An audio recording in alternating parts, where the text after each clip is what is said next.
Alrighty. Alrighty. Hold on.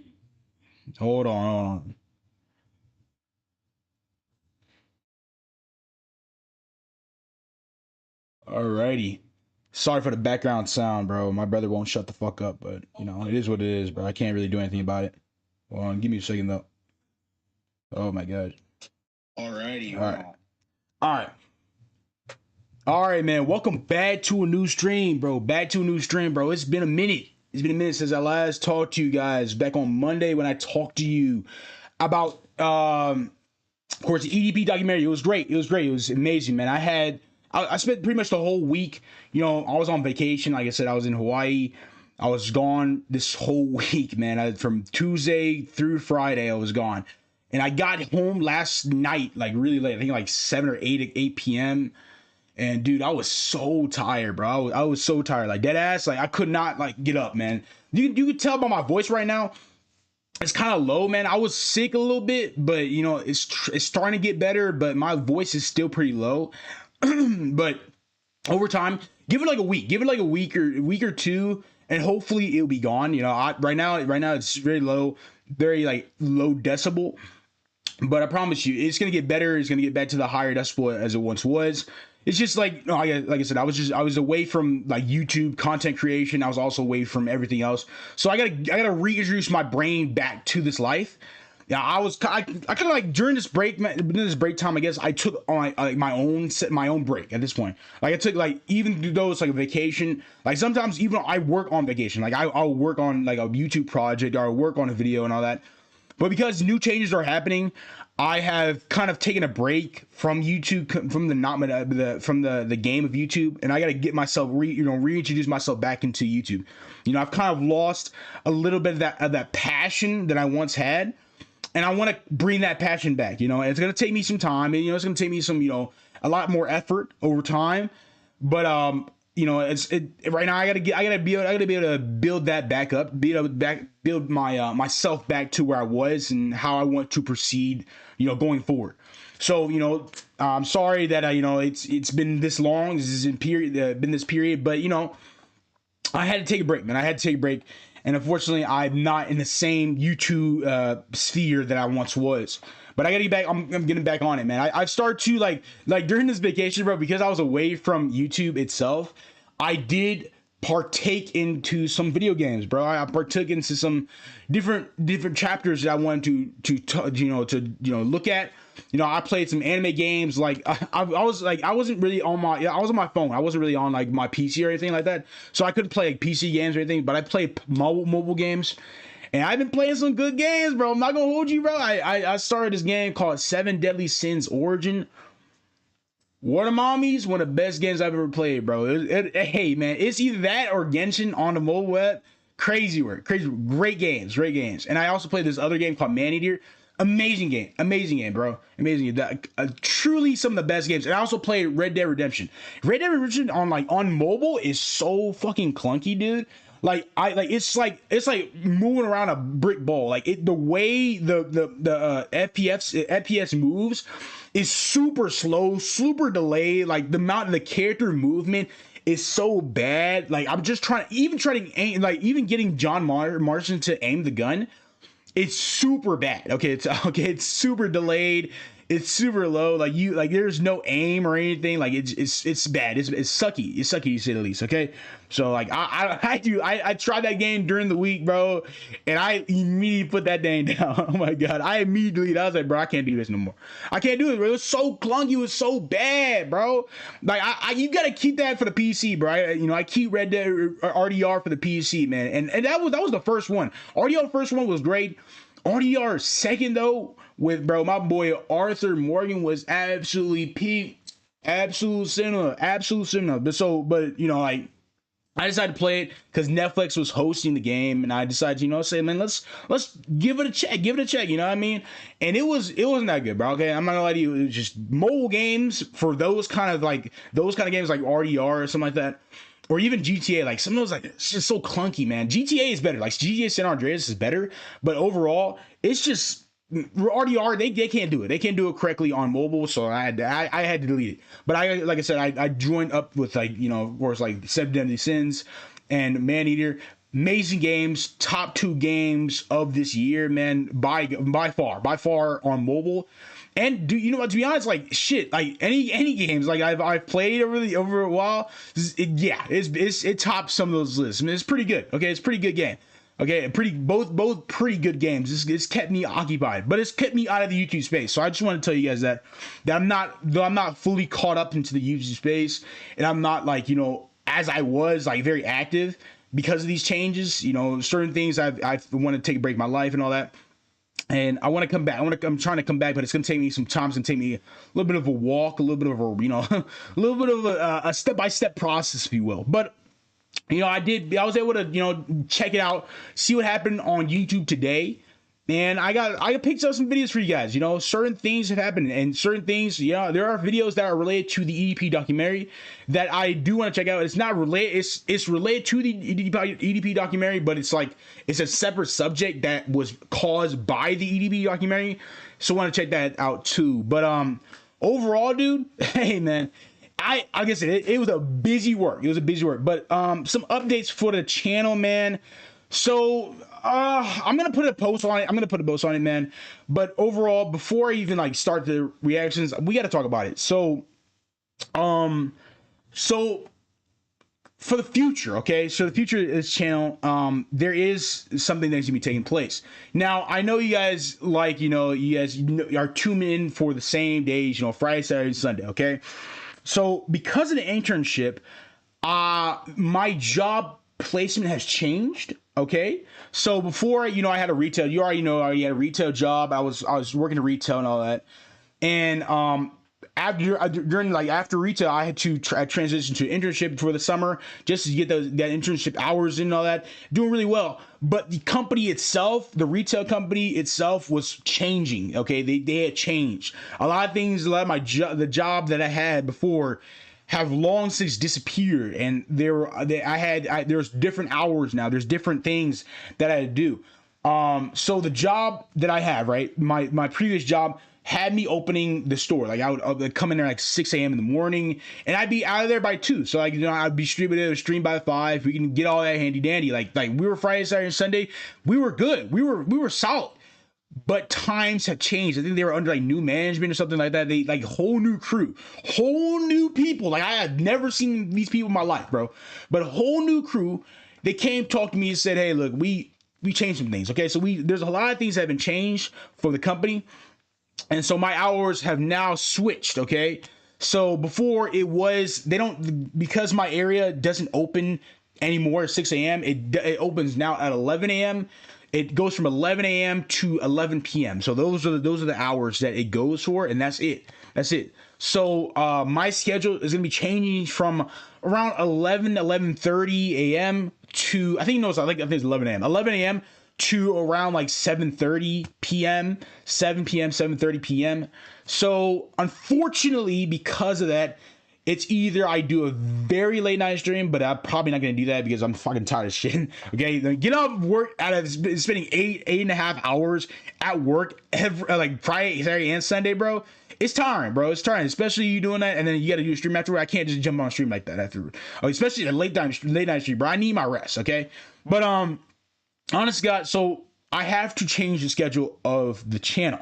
Now, like I said, the streams used to happen Friday, Saturday, and Sunday, but the streams are now going to be happening on the weekdays. I'm going to pick days. It's going to be between Monday. It's going to be between Monday through Thursday, but it's not Monday through Thursday. It may be Monday, Tuesday, Wednesday, or Tuesday, Wednesday, Thursday. But I know Tuesday and Wednesdays are strictly those days are streaming. And then Monday or Thursday, it's probably interchangeable depending on how I'm feeling, but it's interchangeable. But I'll let you know. I'll put a post out and I'll say, hey, these are definitive days and these are not changing. But overall, like I said, this is big update. I didn't want this to happen. I know you guys didn't want this to happen, man.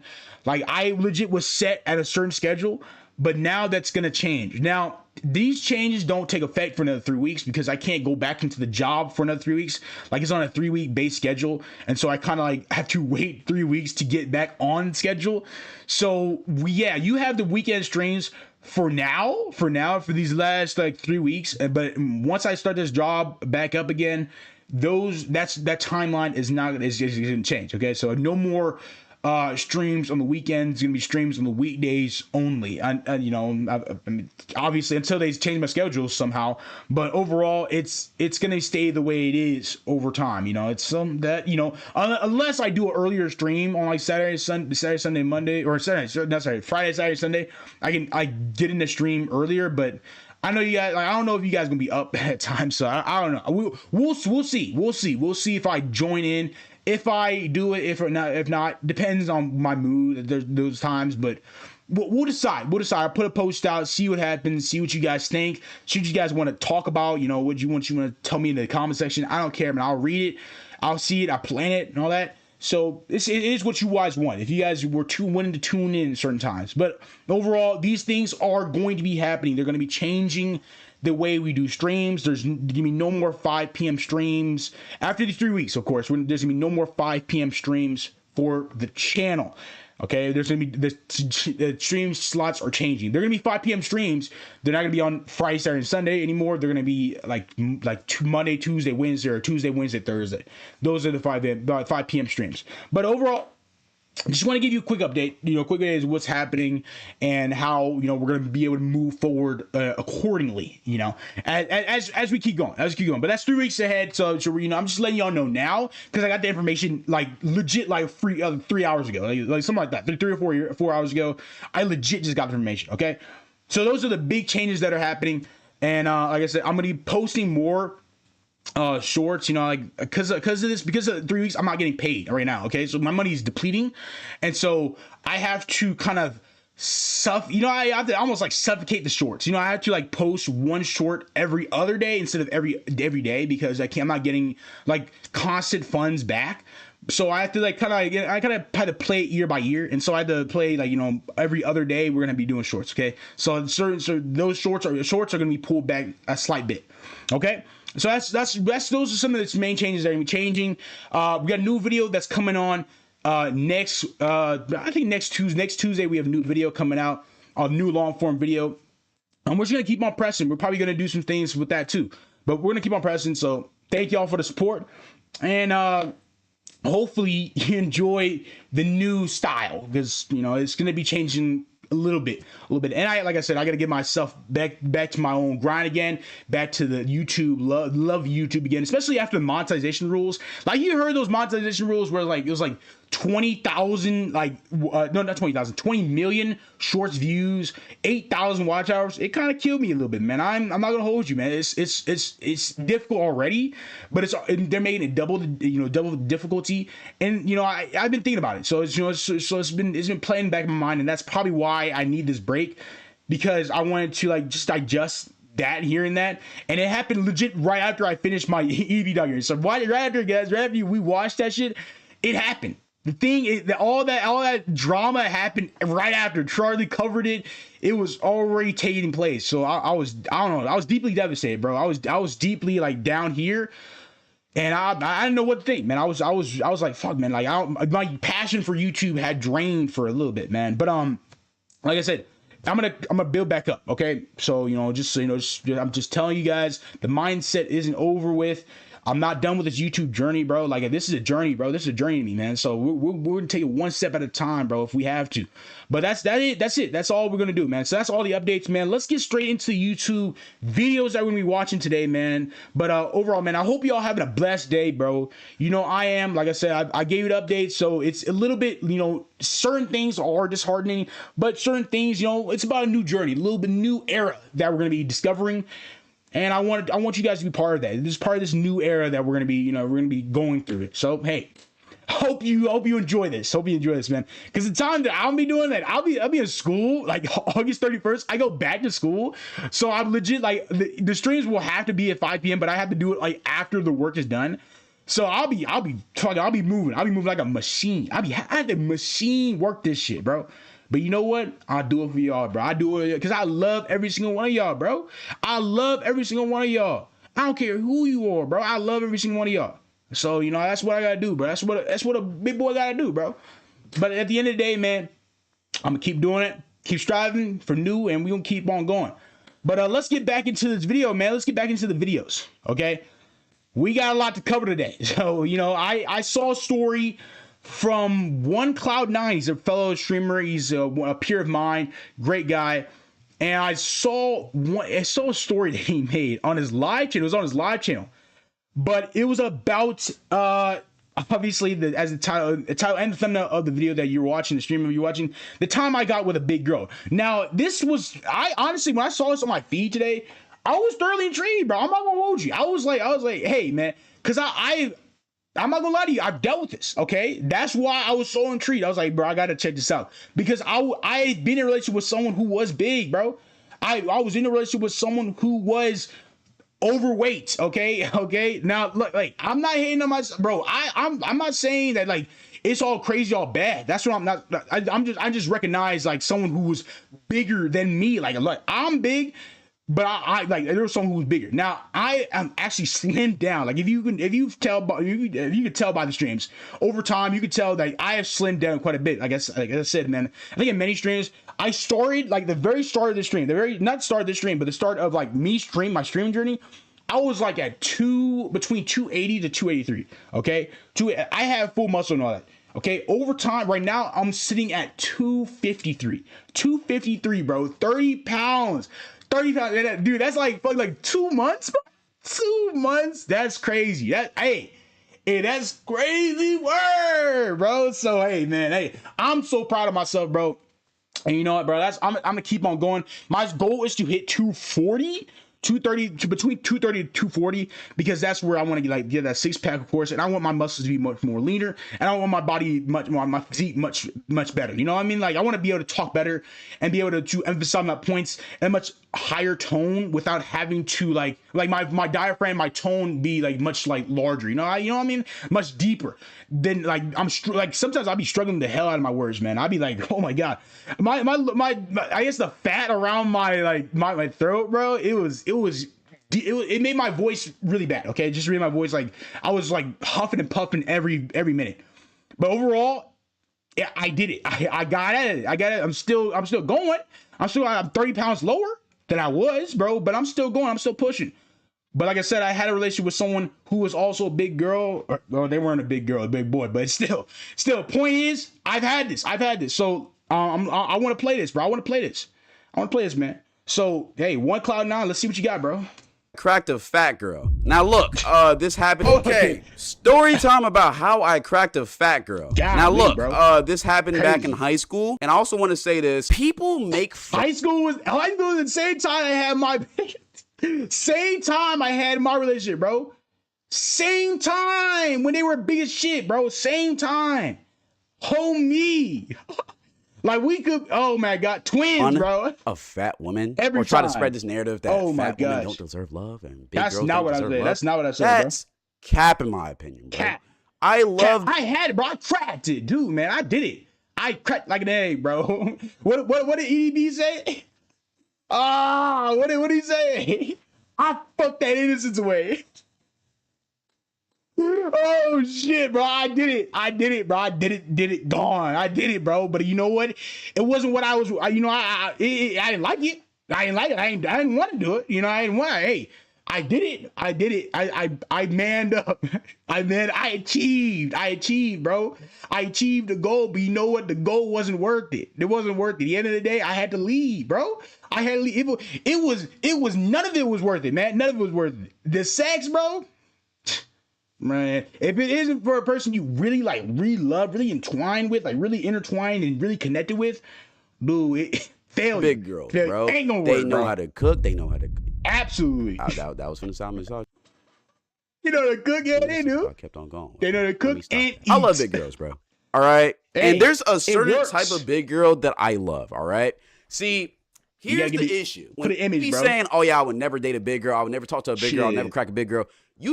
Y'all be going for the big girls that they got like 5 rolls on their stomach and they got no butt. That's what I'm saying. Like, yeah, that's what I'm saying, bro. That's exactly what I'm saying, yo.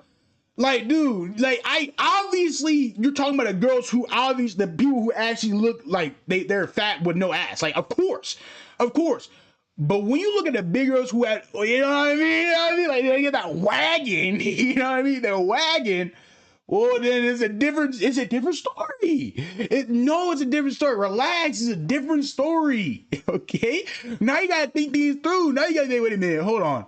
Wait a minute. Wait a second, bro. Wait a minute. Maybe just as once. Maybe this is what hey.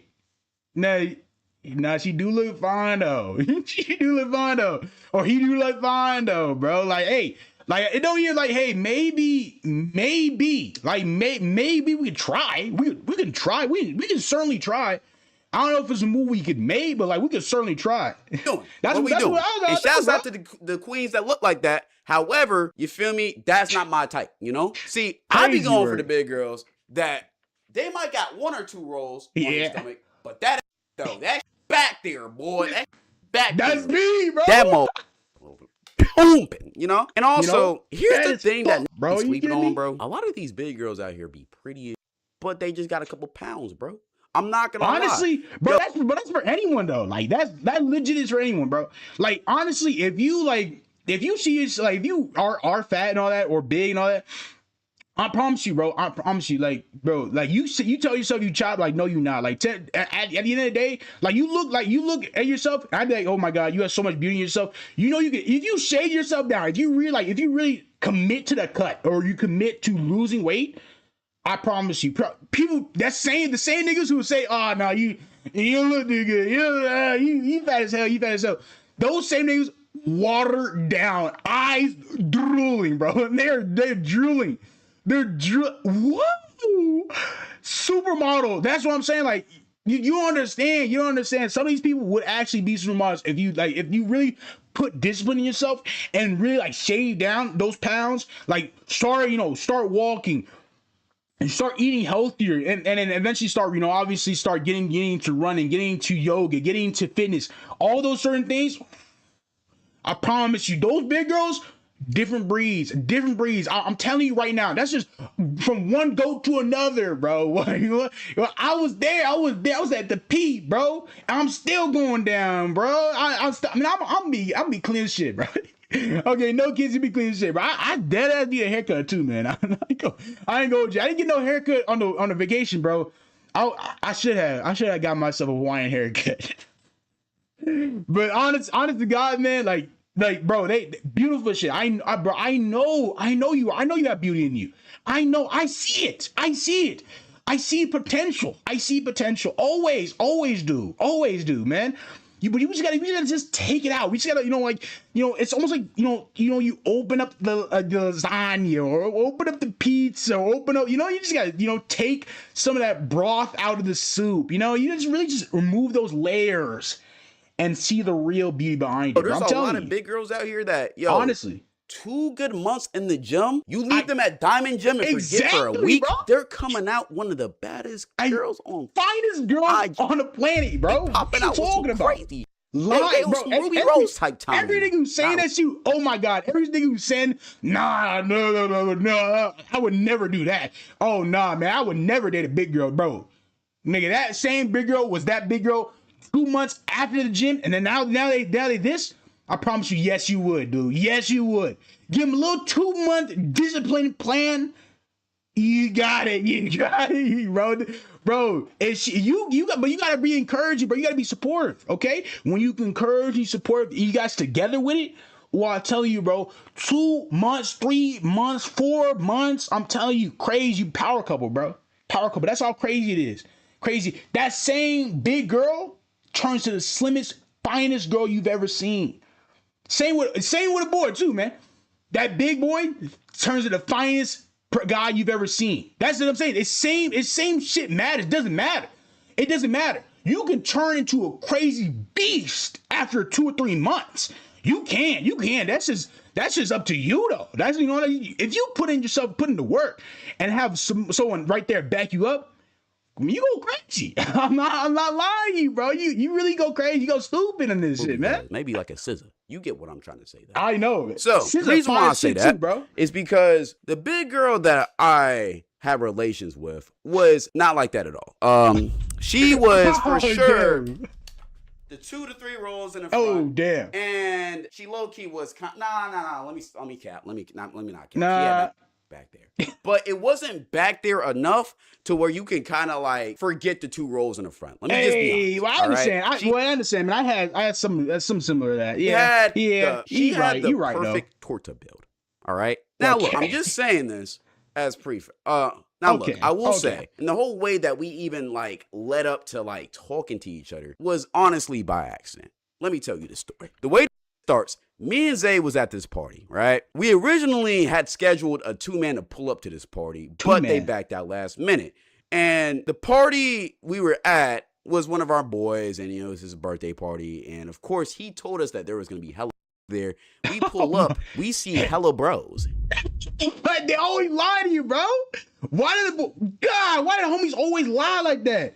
Oh, there's gonna be hella bitches, bro. You gotta pull up. You had to. It's finest girls you've ever seen.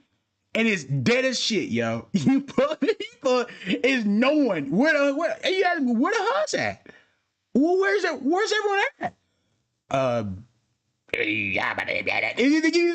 excuse. I mean, I'm like, send an invite. Like, bro, no, you didn't. I know you just wait. Was this your party, bro? Was this your private birthday party to get me to come? Like, I know you a good friend, bro, but don't lie about the hugs, bro. Like, just say it for real. Just say, hey, man, can you go to my party or some shit, bro? You ain't gotta be like, oh, the husband coming when they don't ever show up.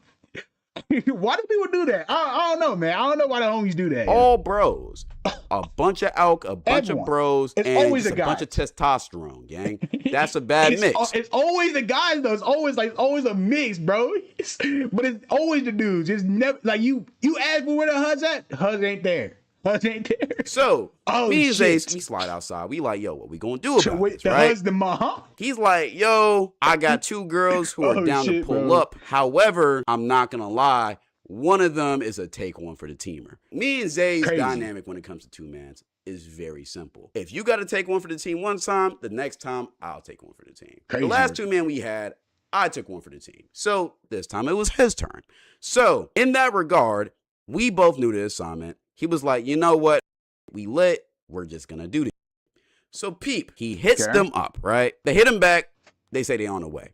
Okay. I then asked Zay, yo, what does my assignment look like? He showed me the girl. We're going to call her Bella. No, we're not going to call her Bella. We're going to call her Ashley.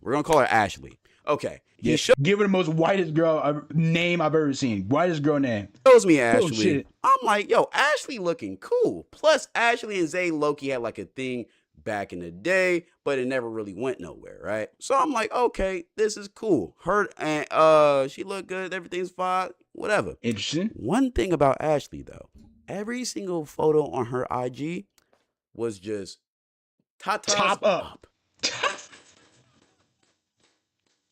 Oh, I've seen that work. That's I've seen that.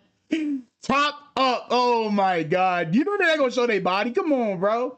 Come on, yo. Like, it's gonna be brutal, man. Secondhand embarrassment. They're not gonna use it, bro. Obviously, the people gonna show their highlights. They're not gonna show themselves. They're gonna show their figure. Especially if they are a big person. They're not gonna show all that. They're gonna show their faces, bro. They're gonna show chest up to here, bro. Chest up to here. That's it. Type of niggas give you selfie photos, man. Put on a bucket of makeup talking about some selfie photos, bro. That's it. That's all they give you. They're not giving you no, like, hands down, all the way, legs, all that full body shown, bro. Why? Because, oh my God. They're a 50-pound gorilla, bro. Like, or not 50-pound gorilla, 600-pound gorilla. Like, what do you expect, yo? What do you expect? You really got to do it, man. They're not going to really show themselves. They're going to show themselves upward and down. Upward up. Not upward and down. Nah. Upward and up. That's it. She never showed below the waist. Red flag number 1.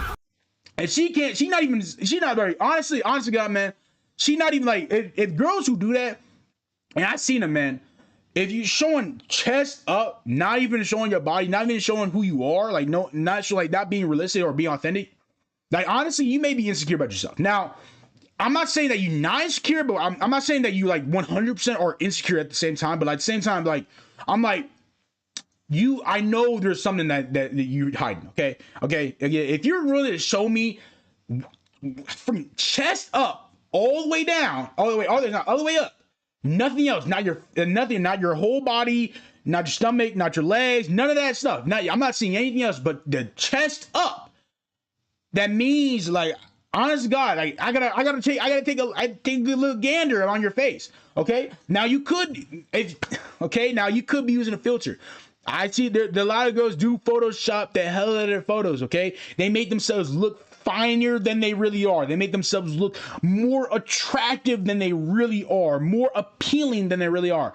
But honestly, of course, they're not playing authentically. It's Instagram, bro. No one's authentic. Okay. But the point I'm trying to say is that, like, they actually, like, they doctor their photos up to make themselves look a certain way, to make themselves look cuter or hotter or more attractive, more, I don't know, appealing to the eye of others, man. I don't tell you, man. Point is, they make themselves look a certain way. Okay, so now you can't trust whatever you see on the internet, man. And you kind of have to, like, really, like, you gotta kind of have to do your due diligence. Okay. Now I'm not taking for 2-mans, bro. I don't take that shit. Okay, I don't do that, man. I don't do no 2-mans. Okay. So there's some niggas out there, obviously, like Cloud, who do 2-mans, but I don't do 2-man. I don't do that. I don't do that, man. I keep it to one nigga, one man. I'm a one guy. I'm a one God person, bro. I'm a one man. That's it. That's all I do. Okay. And you gotta really do, if you are on a two man, you gotta really, like, holy cow, I'm not taking one for the team, bro. I can't. Especially they looking, they go crazy. They looking like, yo. They look like Shrek from Two-Face, bro. Like, I don't know, man. I don't know if I can take that. I don't know. That's a abomination. Like, that's crazy. I don't know. It's crazy, bro. So hey, let him do him. I couldn't do it, man. But I know a lot of girls who do that, man. I know, and they really be big, or they really be, they're not really to, like, themselves. They're very insecure about themselves or how they look. And it's a sad thing, but honestly, they do this shit, and in the end, like, it ends up frying them in the end, okay?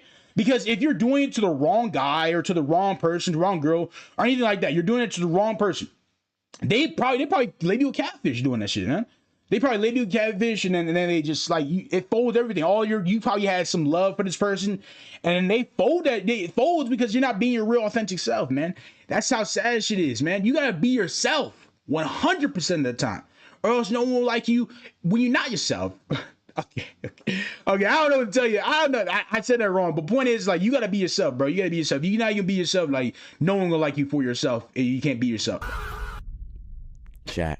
Crazy word, though. Girl, never show that mom. Oh, God. Crazy. No way. Know. Another telltale Just know, bro. Her last post, I remember this story happened back in 2024. Her last post was in 2022. Damn. Shit. Red flag number 2. Red flag. Can't update. Can't update their status. Oh, man. Hey. Now you gotta really think to yourself, like, come on, bro. Like, are they showing me a photo from high school? Or are they showing me a photo from, like, that? Or a photo from now, okay? They're just so, like, dude. Like, I'm in college now, but 2022, yeah, I was in high school, bro. I was what, 17 in high school, bro. So if you showing me a photo from 2022, and that's all you showing me, something changed. Like, something's gotta go. Obviously, I don't even look the same that I did back in high school. My nigga, at 17, yeah, I was skinny, bro. I was dead ass skinny. I wasn't like that big. I wasn't the big built bodybuilder I am today. I'm not really a bodybuilder, but you know what I'm saying? Like, I was not the built, big built weightlifter I am today. So things change. Life changes, bro. Life happens. You gotta show me yourself, bro. You can't hide this behind a self-reflection. You can't hide behind a door, like behind a story. Come on, coffin for me. Especially if you want me to like you, though, too. Flag that I should have seen was that she had a very, very low follower account. Oh, but she was following a high number of people. Oh.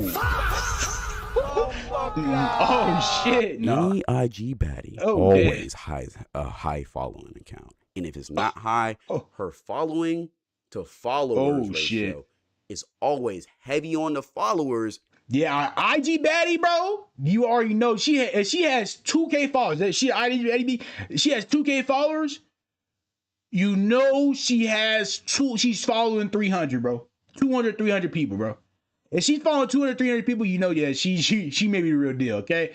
Okay? Because you know, like, she keeps it, she may keep it real, bro. Low on the following. It's low. But I ain't gonna lie, I was lit. I was low-key disappointed. But honestly, like, people do, like, you know, they fluctuate. You know, honestly, like, there could be actually people that do look good. You just don't know them. You don't see them. Unless they actually show themselves, you know what I mean? Like, they could, like, it could happen. Okay, you could actually, IG Betty could have a lot of followers, but simply because they can easily, like, be someone who posts a lot, or they could be someone who just artificially gain those followers. Okay, I'm not gonna believe everything that Instagram says, because they honestly could be that, or they also could not be that. So, you know, we can play it by ear. But I, you know, you tend to find out, you tend to realize certain things. And I was a little bit horny. Later on. I was like, fuck it, bring them on. Fuck it, bring it on. So they proceed to push up. When they arrive, Zay tells me, yo, I'm gonna go get them. Was good, bro. So he goes to get them. He's gone for like 5 minutes. During this time, I'm talking to other people. And after that 5 minutes passes, I see walking back with this girl, with these two girls. Okay. So I then go up to Zay. I'm like, yo, what's good? Where are the girls? And he kind of looked at me. He was like, yo, they're right here. And where are the girls, bro? Where are the girls, bro? One humongous girl right here. One humongous girl right here. Here they are. Here the elephants are. The elephants in the room. Oh my god. Oh my god, it's frying me, bro. Like, you legit come in the house with the girls right next to you, and your homie says, where the hell's at? Yo, crazy. That's crazy work, okay? I'm not gonna lie to you, bro. I'm not going to lie to you, bro, okay? They're right here. That's crazy work, bro. I'm not gonna lie to you. That's disgusting. That's disgusting work. Oh my god. And bro, I haven't seen you in a minute, yo. I'm glad you're here, bro. It's been a long time since I see you, yo. Like, dude, like, where'd you even go? Where'd you even go, man? But hey, I'm glad you're here, bro. I'm glad you're here. Okay, we got some new changes. You already know. Shit. I looked at them and I was like, I recognized his assignment. Okay, cool. But then I was trying to find my assignment, because the girl that was there, she didn't look like my assignment at all. So I started. Oh, nah. Oh my god. Nah, he loved it though? Nah, like, wait a minute, you were catfish though. Like, even I know the person I'm talking to. I'm like, holy shit, you don't even know the person you're talking to. Okay, you a random nigga on the street, yo. You went to that follower account, you saw the person, proceed to look at it, and you still said I love it? You still said, nah, I hit. What are you talking about? Like, they look nothing like the photo, yo. If you look, I'm telling you right now, if you look nothing like the photo, right now, you look, and any girl sliding in my DMs look nothing like the photo, you getting blocked on impact, okay? Oh, what are you doing? Like, I already know I don't get no one sliding my DMs, but if someone sliding my DMs, I already know it's either a bot account or someone who looks nothing, and I mean nothing like their follower account, okay? Nothing, bro, nothing. Be lying as hell, okay? And honest God, I'd leave right there. If my homeboy brought in some random person that looked nothing like the pictures, yo, we're not doing this 2 mans, bro. We're not doing it, bro. Y'all been going through hey man, it's okay, bro. It's all good. It's all good, man. So yeah, I had to erase certain things, man. I want to do a fresh start, or as I said, fresh start, new era on the channel. It'll be back. I just want to fix some certain things on the channel. So, you know, I promise you, like, I'm coming back, or, you know, coming back with new stuff. Okay. And I'll tell you, bro, but you know, like, it's new changes are coming, new changes. Okay. So we're hitting a new era, and I want to, you know, I want my channel to kind of like match the era I'm going for, if you feel what I'm saying. But that's for soon coming, man. Soon. Just wait, bro. Wait. You know, just keep in mind. Just keep in mind, things are gonna happen. I'm telling you right now. I'm telling you. Hey, don't hate him to play, hate him the game. You heard me? I asked him more. I'm like, yo. Oh. I asked him again. I'm like, yo, I see your assignment. Where my assignment at? He's like, damn. Oh, she's right here. Then I look again. Stop, bro. Stop. And then I realize, stop lying to me. I got catfish. You did. You got catfish to no end, bro. Wait a minute. Oh shit, bro. I don't know. For him, I don't know, man. If it's a whole different race, like listen, like if I go for a girl, okay, she's, let's say, I don't know, man. She's black. Let's just say like, she's black. She looks fine as hell. All the certain things. And I come back and she comes in and she's some random white girl that I was going for a black girl, right? And some random white girl, no race hate, no nothing. I'm not racist or anything. I'm just saying, like, as in fact, that's how catfish this shit is. What? Like, I don't even know how to feel in that situation, bro. Like, I dead ass be like, whoa. Oh, brother, what? What was the feel? I don't want to say the wrong thing, but at the same time, like, you're not the girl I was looking for. You're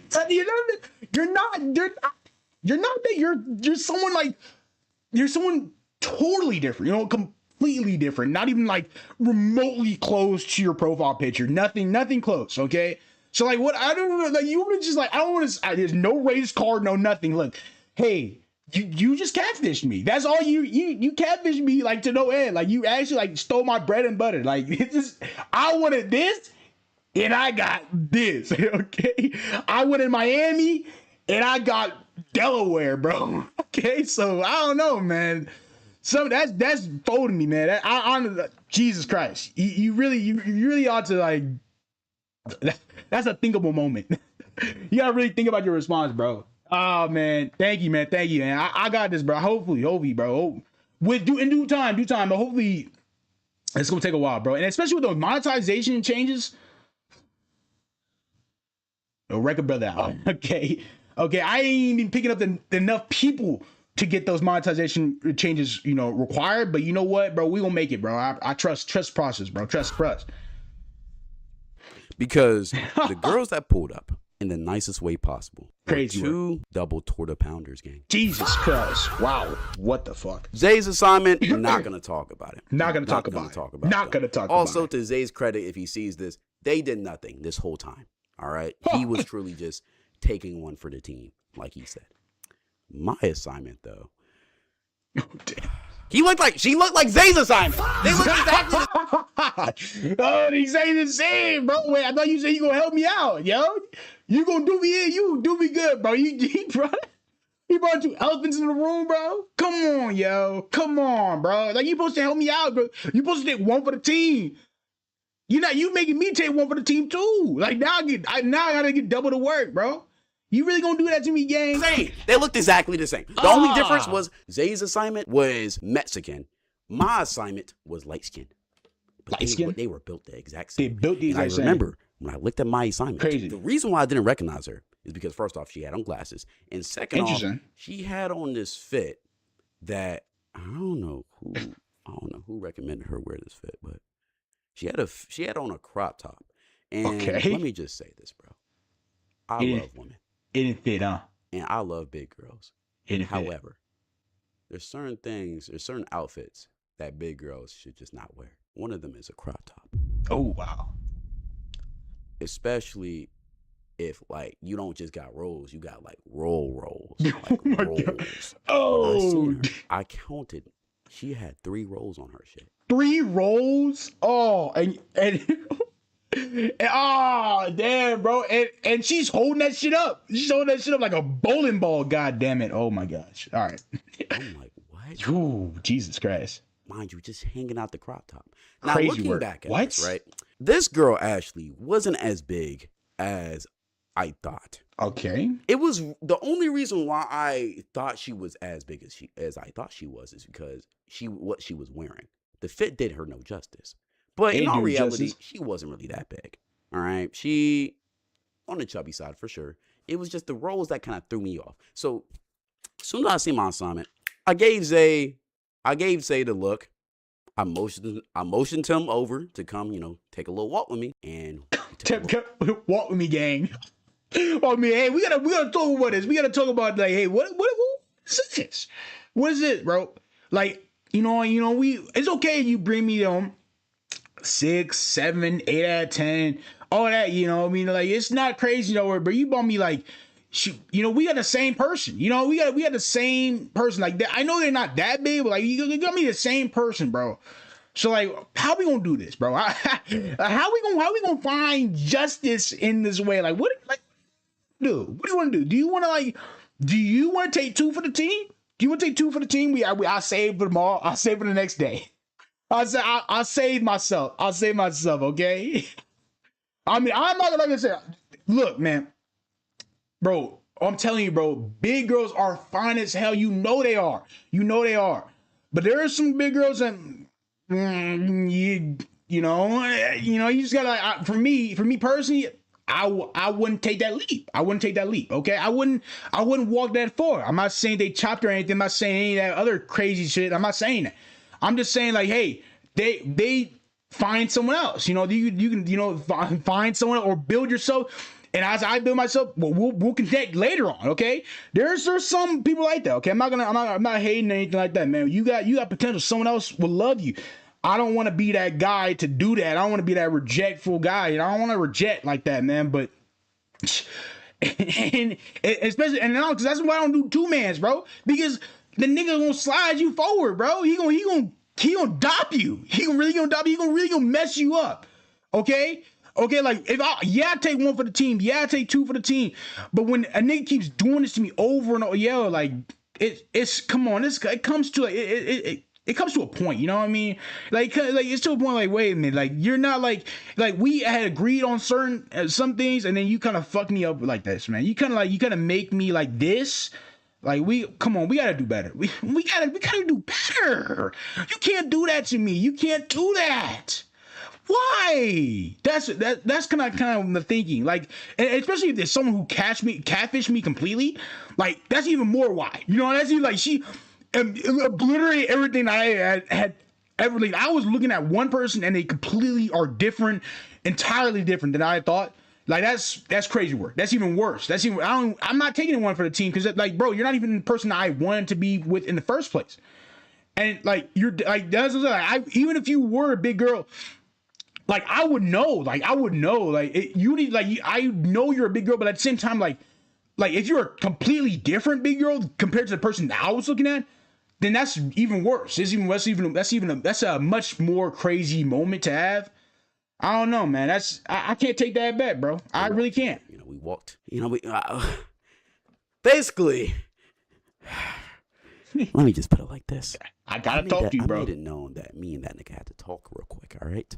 So take a little walk. I start asking him, what the fuck going on? He like, bruh, I'm just as shocked as you. So now we over here debating about what the fuck we gonna do. Because, you brought him in. What are you talking about? You shot. You brought him in. You had the 2 people by your side. Talking about these are the us, bro. What are you talking about? You the shot man. Nigga, I'm the shot man, not you. We just invited these girls here. And neither of us want to proceed with the matchmaking that we're going to do. Like, we don't want to indulge in no activities with these girls, right? We don't even want, like, you feel me? So we're trying to decide what we're going to do while we're walking to my car. And eventually I just say, yo, all respect to everybody, all respect to them, I'm finna just dip, bro. I ain't gonna lie, this is an L night. It was cool. It is what it is. Oh, he left. He dipped out. Well, hey, man, if someone fucking catfishing me, man, I might dip too. I'm not even gonna say anything. I gotta go. Hey, man, it was nice meeting you. Nice meeting you, Ashley. Hey, thank you so much for for understanding. I want to just hey, you're a good person. You're a good person. All right, well, that's a reject though. Like, but honestly, you gotta reject certain people. You really do. You really do. Like, you don't want to in the moment. You're like, I don't really want to hurt their feelings, but at the same time, like, bro, you gotta put it down. Okay, you gotta put it down. You gotta, like, be able to lay it to rest, lay it to bed. Tuck it into bed. You know what I mean? You just gotta let it go. You gotta let it go. Let it be as it may. Bro, because that's really how it is. Sometimes you don't find the person you're looking for, and then you gotta, like, hey, look, You know, it's great meeting you. You know, I really love this connection, but at the same time, we not really compatible. You know, we're not really fitting well together on elevators. But you know, I'm just letting you know. I'm just letting you know. I'm just letting you know. We gotta move apart. We gotta move different ways. You feel me? Sometimes we gotta just do it. We gotta do it. We gotta let it go. Let it go. Like, I'm interested. Honestly, I'm just dip. I'd rather not even do that to shorty, right? Couldn't do it, man. I just got dip, bro. I proceed to fully start walking back to my car, and I get in my car, or I proceed to open my door. Before I can even grasp my door handle, I hear somebody yelling behind me. I look back. Nah. Guess who it is? It's the girl. Is she running to you? Oh my god. Oh my god, the elephant is running. Oh shit. You got me. Whoa, relax. Oh my god, calm down. Where you going? And she's calling out, and she's like, "Yo, where are you going?" I do it. Where you going? I gotta get some snacks real quick. I gotta do some things. I gotta run an errand real quick. I'll be right back. Whatever. And I'm like, yo, I might slide to the crib. I don't feel that good. She's like, yo, let me come check on you. No, you're good. Don't do that. Hey. I gotta do some things. I gotta run some errands. I'll be quick. I'm just gonna get some medicine from the store. Whatever. I'm like, no, I'm good. She didn't listen. She didn't listen. Over to the car. Whoa, my so God. This point, we all get into my car. Damn. Mise, Ashley, and then the other girl. Oh shit. And we're all just chilling. Oh damn. We start talking. Start vibing. Apparently they had a bottle. They start passing it around. They start trying to get me and Zay to take shots. I'm good. We both wasn't feeling it. I'm good on that. Whenever girls want you to take shots, they can be very persuasive. So really? Wow. We started passing the ball around. We all took like a shot or two. Then we was just chilling. I ain't never been out of a situation though. Like I've never been in that kind of situation. Like I've been in situationships. I've never been in situations like that. Like that's like for to get in those kind of like that I can't describe to you what a 2-man entails. I can describe what a 1-man entails. There is no such thing. It's just date. But honest to God, but I've seen it. I've seen it through like hookups. Like I don't really deal in hookups, but I don't do that shit. I'm not that guy. I'm not a guy. Okay, I'm not a guy. I don't do hookups. I have relationships. I don't have hookups, but overall, man, 2-man, like I said, 2-man's hookups. All that hookup culture, it's just lame, man. Honestly, like you're not really getting anything out of it. And like for the people like who are really trying to hook up for sex, that's it. Like that's lame as hell. Like I'd rather build a relationship with that person, and then like over time we have sex later on.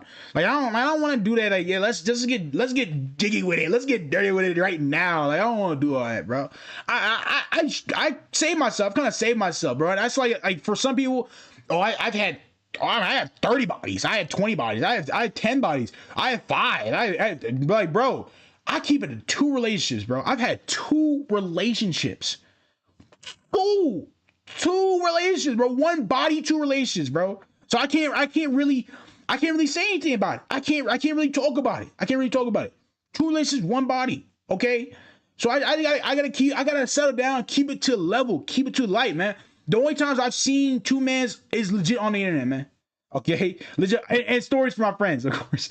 Stories of friends, bro. Like friends that have done it. Okay, so friends have gotten into it. So it's not crazy, it's not uncommon. I just haven't done it myself, and I wouldn't do it. I wouldn't do it myself. I have a bit of composure, bro. But for some people, hey, man, they want to get jiggy with it. Okay, they want to get started right now. Okay, it doesn't matter if it's sun up or sun down, they ready to get it down right now. They put on some good ass flirtatious romantic R&B music and just turn that sound down. Really set the vibe, set the mood, and just play it to the eye, man. Play the eye, play the ear, whatever you want to call it. Get jiggy with it, get down with it. That's what they want. That's what they want. And hey, man, for that kind of cool culture, man. I couldn't do it. I couldn't indulge myself. Bro. I remember Ashley kept I keep it to myself. Get me to drink, But I kept on saying, yo, I gotta drive home. Like, yo, I gotta drive home. I don't know about this. Don't get me drunk. Whatever, right? Ashley wasn't taking no for a fucking answer. Wow. She told me, yo, little nigga. Why would you grab your head? What the hell? Drink up. Wow. What? That's gotta be a form of abuse, bro. No, that's gotta be like that. What do you mean? Like you did not respect my boundary, bro. Wait a minute. That's gotta be a form of assault, bro. Like I tell you, and you force that down. Talking about something like I threaten me to drink some wine or threaten me to drink some alcohol, bro. Wow. Like this man was actually, he may have been assaulted. He may have been assaulted, bro. Okay? I'm not gonna lie to you. For her to completely like disembowel any type of boundary that this guy had, that's super sad, bro. That's sad. Honestly, like, holy cow, like, what the hell? We trying to get lit. Y'all oh my God. Lame ass party. Shot or two. Then was just chilling, right? And I remember Ashley kept on trying about this. Whatever, right?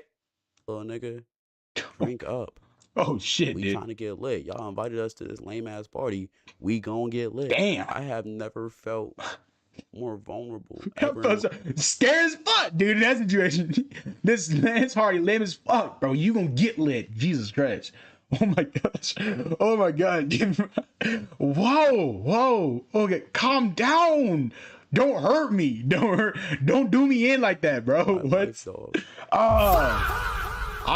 I feel scared in that situation too. We too. start getting lit. And then gotta get lit. Forced. Ashley's a flirt, bro. She'll flirt your pants off. So we just talking, and both of the girls are cool, by the way.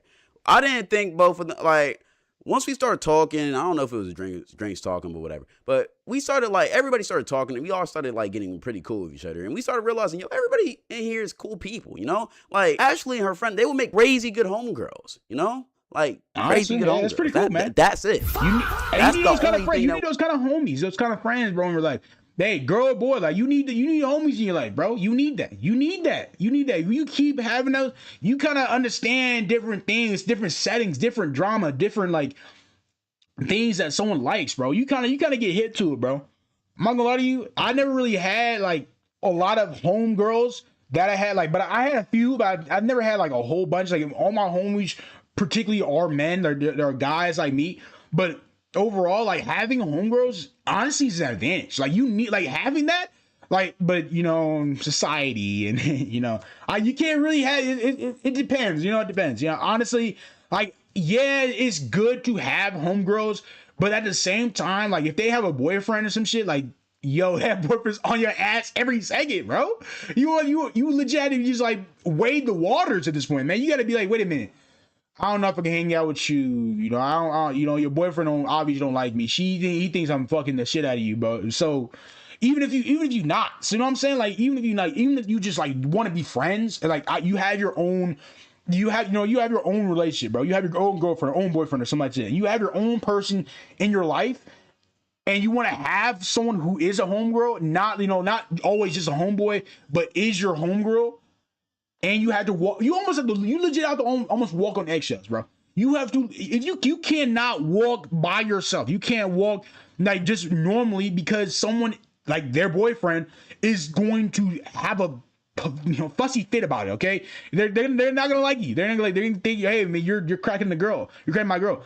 And a lot of cases, those homeboys are like, oh, if the girl says like, oh yeah, I have my bestie, and it's a boy, it typically, sometimes, it's not all the times, but sometimes those dudes be fucking, bro. Those dudes be cracking, yo. So I understand it. It's not, it feels bad, but I understand where it's coming from. That's why, having homegirls could be, it's almost like a double-edged sword, like it's great for understanding how girls are, the different things that that girls talk about and girls discuss, especially if you hang out with guys who talk about the gym all the time. Like for girls talking about different things like shopping and all that, like you tend to, or drama, even Love Island. Like I was hanging out with some girls during my internship. Love Island was legit every conversation, okay? So you tend to think about things. You tend to understand things from different points of view, and that's really actually how I even fucking watch Love Island. Or I didn't watch it, but I like how I like start to watch certain people. But that's besides the point. Point I'm saying to say is like having a homegirl is nice, but like I said, it's a double-edged sword. It works to its benefit for some reasons, but at the same time, if she has that homeboy, or she's not homeboy, but she has a boyfriend or something like that, man, it's not gonna work in your favor, man. It's not gonna work. It's gonna fuck you up. It was on Ashley's mind because as we were drinking and as we were taking more shots, she starts talking about, oh yeah, Cloud, I bet I can outdrink you. What? Y'all know me, I'm an alcoholic. Oh shit. I'm not going for that shit. Y'all know me, I'm an alcoholic. Y'all know me, I drink to drink, bro. What? I drink you. That's not good. And then we go shot for a little bit. So now we lit. But like, ain't this nigga 19? Oh my god. He went through it. He's 19 years old, bro. He ain't even 21 yet. Crazy, now I'm more susceptible to flirtation, bro. Because once I get lit, like, I start losing all moral guidance. Nigga, 19, 20 years old. PR manager in my head, he clocks out, and he doesn't really do his job anyway. So I'm really cooked at this point, right? Dreezy, appreciate you for the 5 gifted. Back to what we're saying though. So then we start bantering, and she's a competitive girl. So she's like, and somehow we get to start talking about some freaky shit, right? We get to the freaky conversations. And she starts talking about how freak, bro. She a freaky dick. She want to get it in. Okay, she want to get it in, get it on, bro. She want to just start right away. Okay, I'll give her the benefit of the doubt. God damn, she ready to go hammy right now. Like no wait time. She don't want to, man. She's like, fuck all the small talk. Drop them pants. Jesus Christ, bro, relax, bro. You already you forced me this morning. You forced me. Like this got to be assault, bro. You forced me, yo. You grab my neck and just wringing me loose, bro. Oh God, no guy usually makes her buzz and whatever, and how no matter what, niggas won't let her. No matter what, she always makes niggas tap out before her. Wow. So drunk Cloud hears this shit. Ears start perking up, and in this moment, I know I probably shouldn't even entertain this because I know what she's trying to do. However, I'm off of 5 shots of Dawn, bro. Like, I'm gonna be honest. 5 shots of Dawn, man. Hey, I want to see where this goes. This girl don't play though. Oh my God, she drink to drink. Wow. Oh my God, that's lost. That's a loss, dude. You gotta lose that game. You gotta lose it. I'm not let it pass. No more. So I start talking. I'm like, man, damn. you just on about shit. You bro. just like, talking, whatever. Like niggas can make you tap out for sure. No way. She's like, oh, bet. Are you like, is that a challenge? Oh shit. The way she aggressive already? Yeah, bro. You gonna lose this one. No, she got that mad, that egregiously mad over what you just said. Wait a minute. Oh, bet that. Oh yeah. You want to challenge it? Is this a challenge? Oh yeah, that's crazy work. Yeah, don't challenge her. Don't challenge her.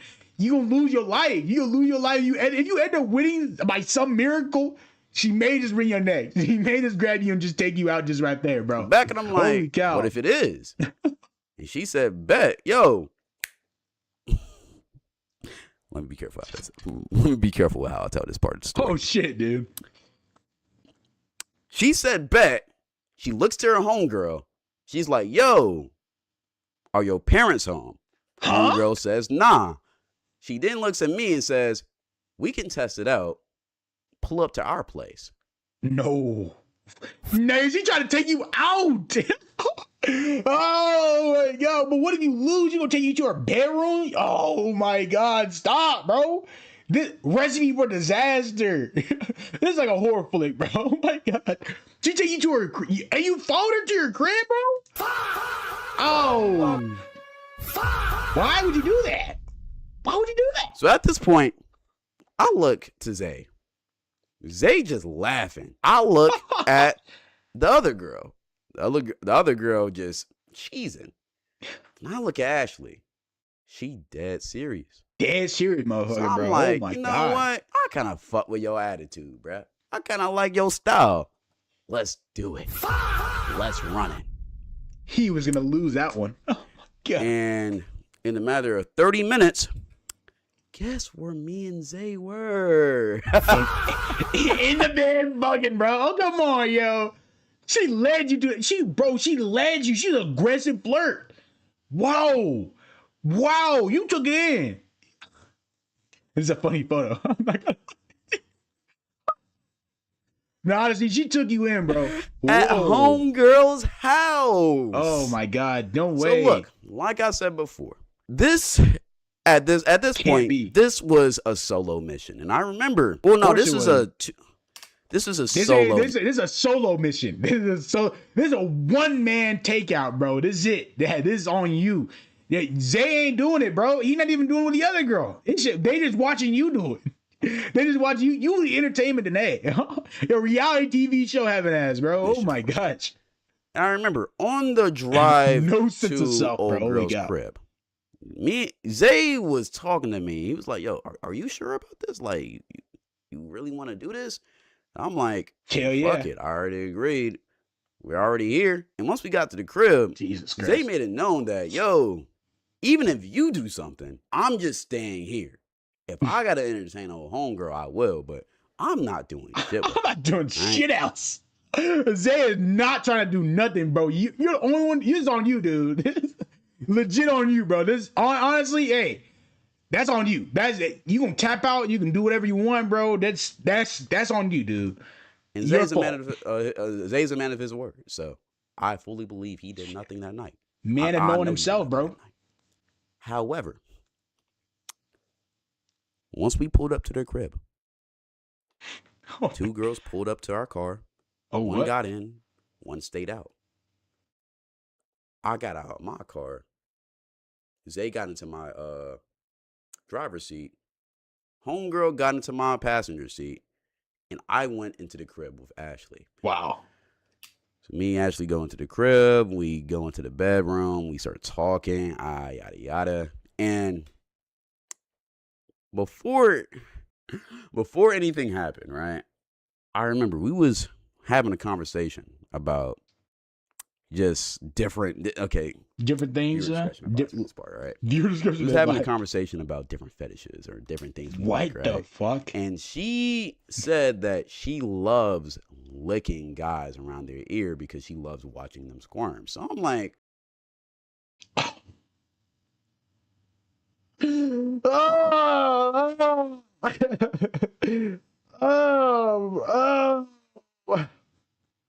what the fuck are you talking about? What is that fetish? I like licking people around the ear to watch them squirm. That's one in the books. That's one in the book. Like you can go through a list of fetishes. I have not heard that one ever. That's one for the books. That is one you got a title. That golden title, golden age title, bro. I'm telling you, Hall of Fame record. She got herself in the book of fetishes, bro. The book of crazy thoughts, bro. The book of crazy freaks. Freak offs number 3. Jesus Christ, yo. Like, not even, I don't even know if Diddy would do that. Okay? Diddy only had that. I don't even know if in Diddy's rule book he had, well, man, I am lying. Diddy might have that, okay? Diddy may have that. R. Kelly, they may have that, okay? I'm not gonna lie to you, they may have that, but homegirl, she knows it. She knows the art form, okay? She's on the D list of D list. Like, that's a forbidden art form. Never use that art form ever, and she told you it. That's an art form I would never tell anyone. Fuck, bro, there's a lot of fetishes. No, that's not one fetish I have, bro. That's not like basic. That's not normal. You know, that's something like I don't know, bro. I'm not. I don't know if I'm gonna share my fetishes, bro. Okay, I don't know, bro. I'm gonna keep it to myself. Viewer discretion advice to myself. YouTube may just fuck me over. Okay. So I'm gonna keep I think sometimes, for some of them, just a couple of them, I may be a freak. You may call me a freak, bro. You may call me a freak, but I'm not telling it here. I'm probably telling a Discord server, bro. Like when I get this Discord server up for you guys, Like I made this discussion Discord with you guys, but honestly, that shit said locked away, key thrown away, zipped up away from my mouth. But I'm not showing that. I'm not telling it. I'm not saying about it. Okay, we keep that shit under wraps. Okay, wowzer. But hey, she honestly hey. Ashley, she knows a different type of ball. Okay, there's ball knowledge. She knows a different type of ball. I call her knowledge forbidden ball knowledge. Forbidden. It shouldn't be named. She named something that it shouldn't be unknown. Unknown. That's weird. That's a weird fetish. Whew. Yo, that's low-key kind of freaked out. That's freaked out. If you try to do that shit to me, I guarantee I'm not squirming. Guess who was squirming about 2 minutes later? You. Oh my God. Damn. This girl put her tongue around my neck. Oh. Started licking that shit. Or just around my ear. I am and brother. Okay, bro. Okay, yo, you on that? Yeah, that makes me repulse backward, bro. Like that makes me. Wait a minute, you gotta go. You gotta get off me. You gotta get off me. Man. That's what it. That repulsed behavior. Like it's not even happening to me, and I already feel repulsed. I already feel like, oh, I need it back. You need to back up. You know, I already feel that. Already telling homegirl, you gotta go. You gotta stop. No. You gotta stop. It's not even about squirming. I'm straight like bro, you gotta get out of my face. Get out of my face, okay? Like please. Like holy cow. You gotta I immediately stopping that, man. I'm not even gonna allow that to happen. I'm not even allowing any fantasies or fetishes that are crazy as hell to even come up on me, bro. Holy cow. My future partner has that shit, yo. Oh my God, we have to have a talk. We have to have a talk. We have to. Oh my God, man. Oh my God. Never. Ever. Jesus. Ever. But you allowed that too? You allowed her to lick your. Oh my God, you a freak too, bro. You a freaky deaky homeboy too, yo. I wouldn't. No, I wouldn't. I couldn't do it. You couldn't pay me. You could probably you know what? You could probably pay me. Okay, you probably pay me. If you pay me $1,000, I'll do it. $1,000, I'll do it. I don't know. 100, I don't know. I don't know if I can get slobber in my mouth. Or not mouth. I don't know if I can get slobber in my freaking ear, dude. I don't know if I can do that. That's crazy work. Ever. Crazy work. I don't know. Ever. Made not $1,000. Before, bro. And ever again, to be honest. You want to give me 10 bands. You want to give me 10 bands. That's what it is. She was looking around my ear, my nigga. After that point, bro. Oh my God. I was easy and going. Easy and going? What I ain't gonna lie, that shit almost made me bust. I don't know. What?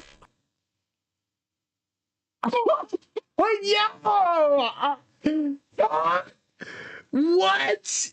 I burned. Bro. Nigga got me shivering in fear. What do you do? What are you talking about? What? You were so sexually driven, you loved it? I already reposed backwards. You loved it? You loved when she licked you in your ear, bro. No. Get off the app, bro. Get off the app. No. Like, little nigga needs to be banned, bro. Like, ban him for a year. Leave him in 2026. He'll come back in 2027 summertime. He'll come back then. Never allow this man to come back with such words. Ban him for a year. Maybe in 2027 he can come back with the right words. Don't ever say that. Okay? Okay, we in the big 2026 and you saying I'll bust to a girl licking me in my ear, bro. I'll bust to it, yo. Are you kidding me? Are you kidding me, bro? Like, I really fold your shit for that. No, I really fold your shit for that. Cause like, bro, no, you can't. You can't be that disgusting. You can't be that disgusting. Like, what? Are you down bad? Are you down so astronomically down bad that this is what you do? Like, gang, you need help. You need help, my man. Cloud, you need help. You need guidance. You have no leadership in your home. You need it. You need leadership.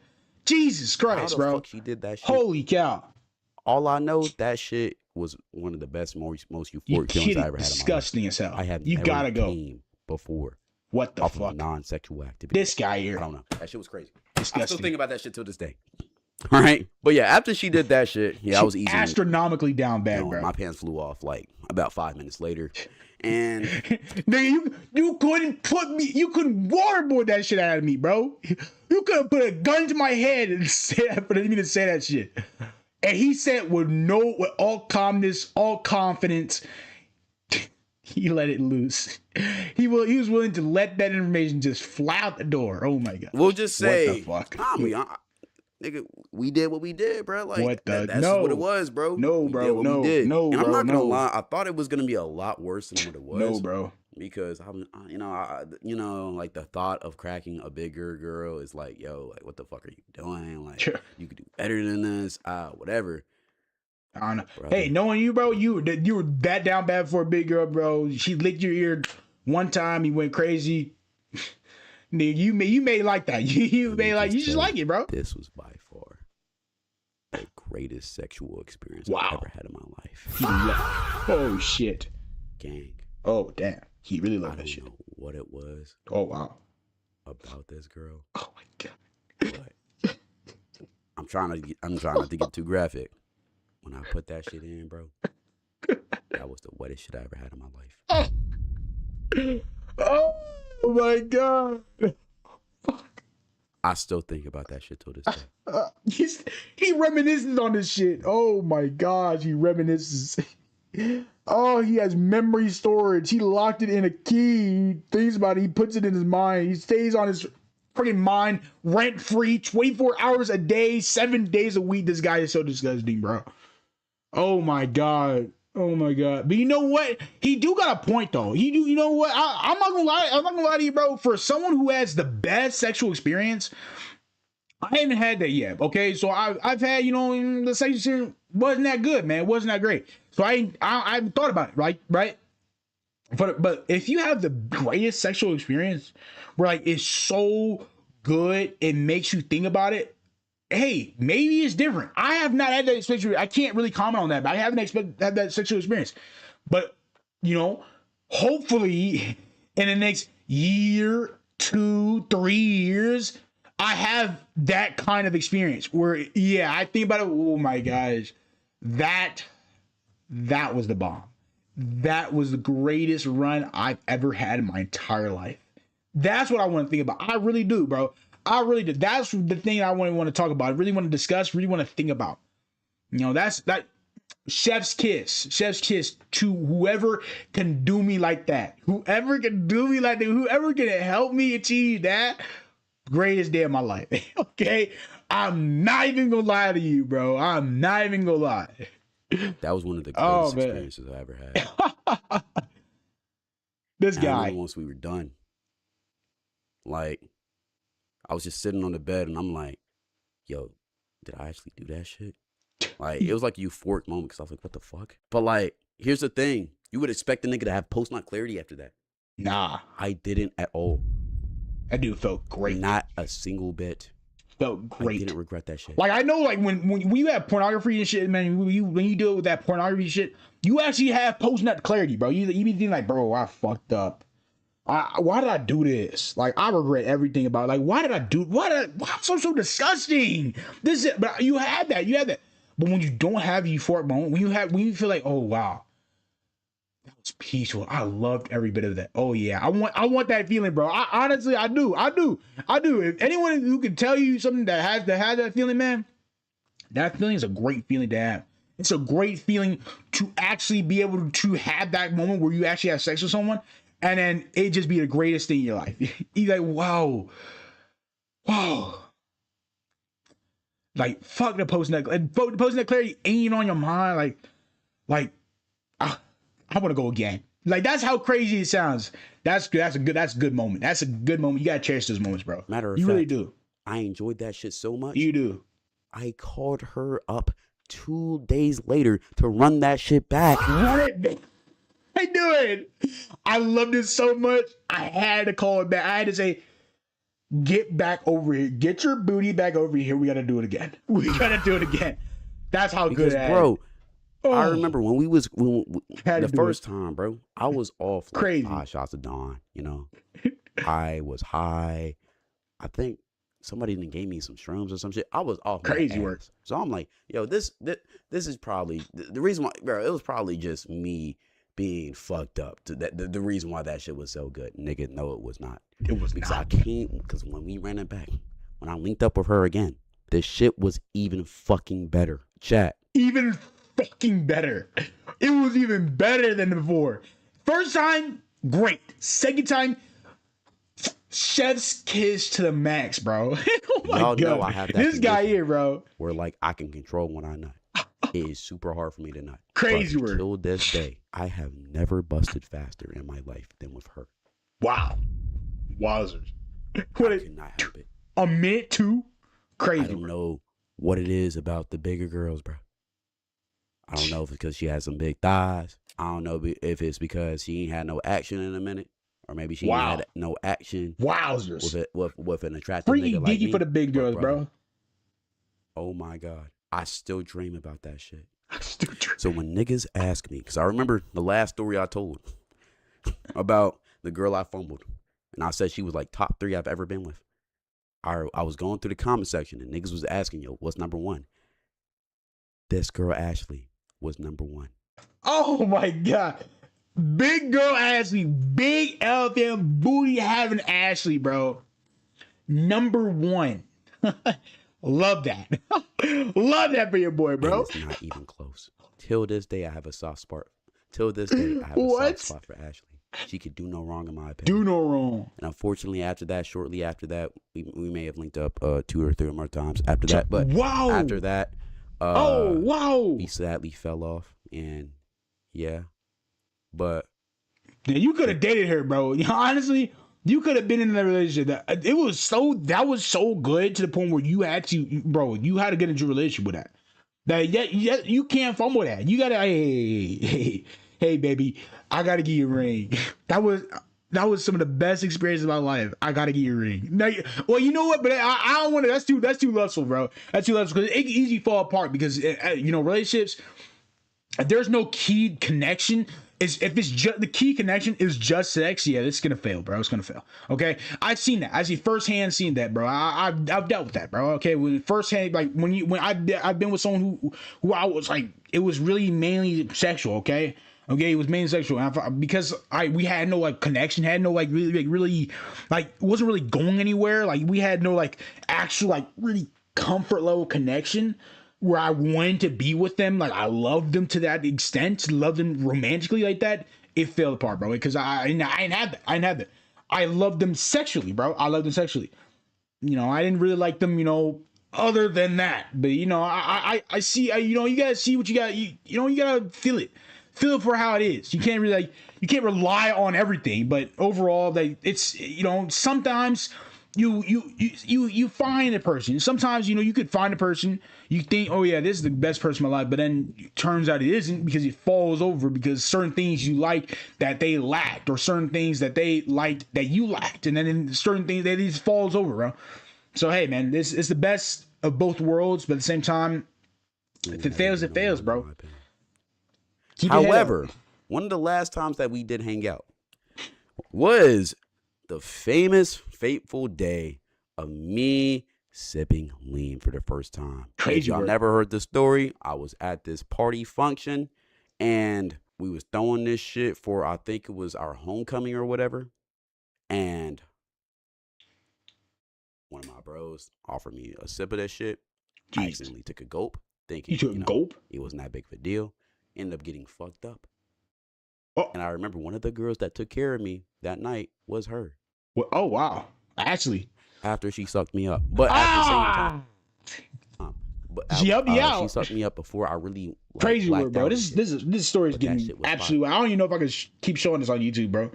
It's good. It gets worse and worse. Like he's going crazy with the sexual details, bro. Oh my God. Like how is YouTube not gonna take this, bro? Oh my God. Hopefully YouTube doesn't take this down from me, bro. Like, I didn't even say anything all that bad, bro. I just said some comments, bro. This dude went off. He did, okay? He went the crazy, freaky deeds out. Like, I didn't do any of that, man. Holy cow. I ain't gonna lie. The net game was also. Oh, my God. Crazy work. Oh, my God. Top 3 I ever had. Neck-wise. But yeah, that's my experience with being with a big girl, chat. I'm telling you, don't knock it till you try it. Because I was hating. I was absolutely hating before that shit. I thought that shit was going to be horrible. I didn't even want to talk to old shorty. Now, that girl can do no longer. It happens to the best of us, bro. It happens to the best of us. Like I said, I didn't have it. Like, he got lucky. You got lucky, bro. Honestly, you got lucky.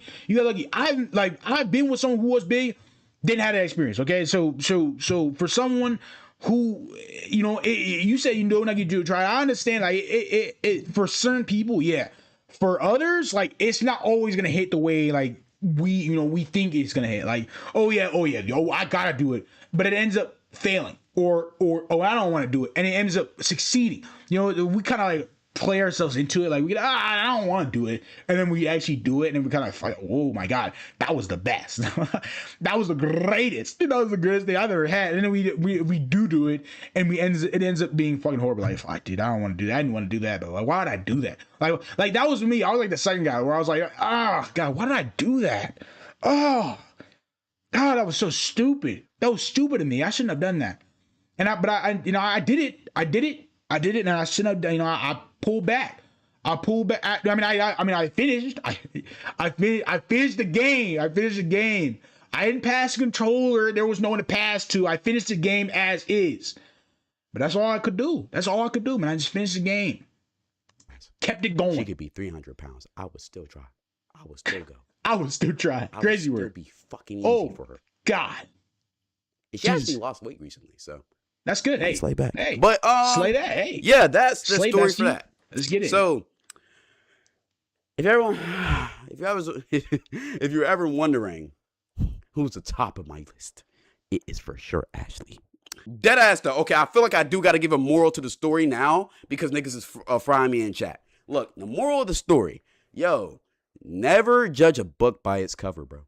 I didn't want to entertain never that judge a book by its cover. However, I showed some love to a big girl, and I ended up having one of the greatest experiences of my life. Shout out to her. Shout out, I guess. Ashley, amazing person.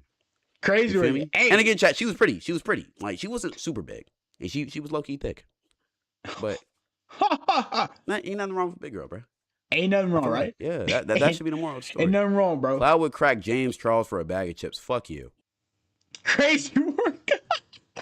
Oh man, honestly, bro, that's an understanding, man. Hey, you can't knock until you try it, bro. He's not wrong though.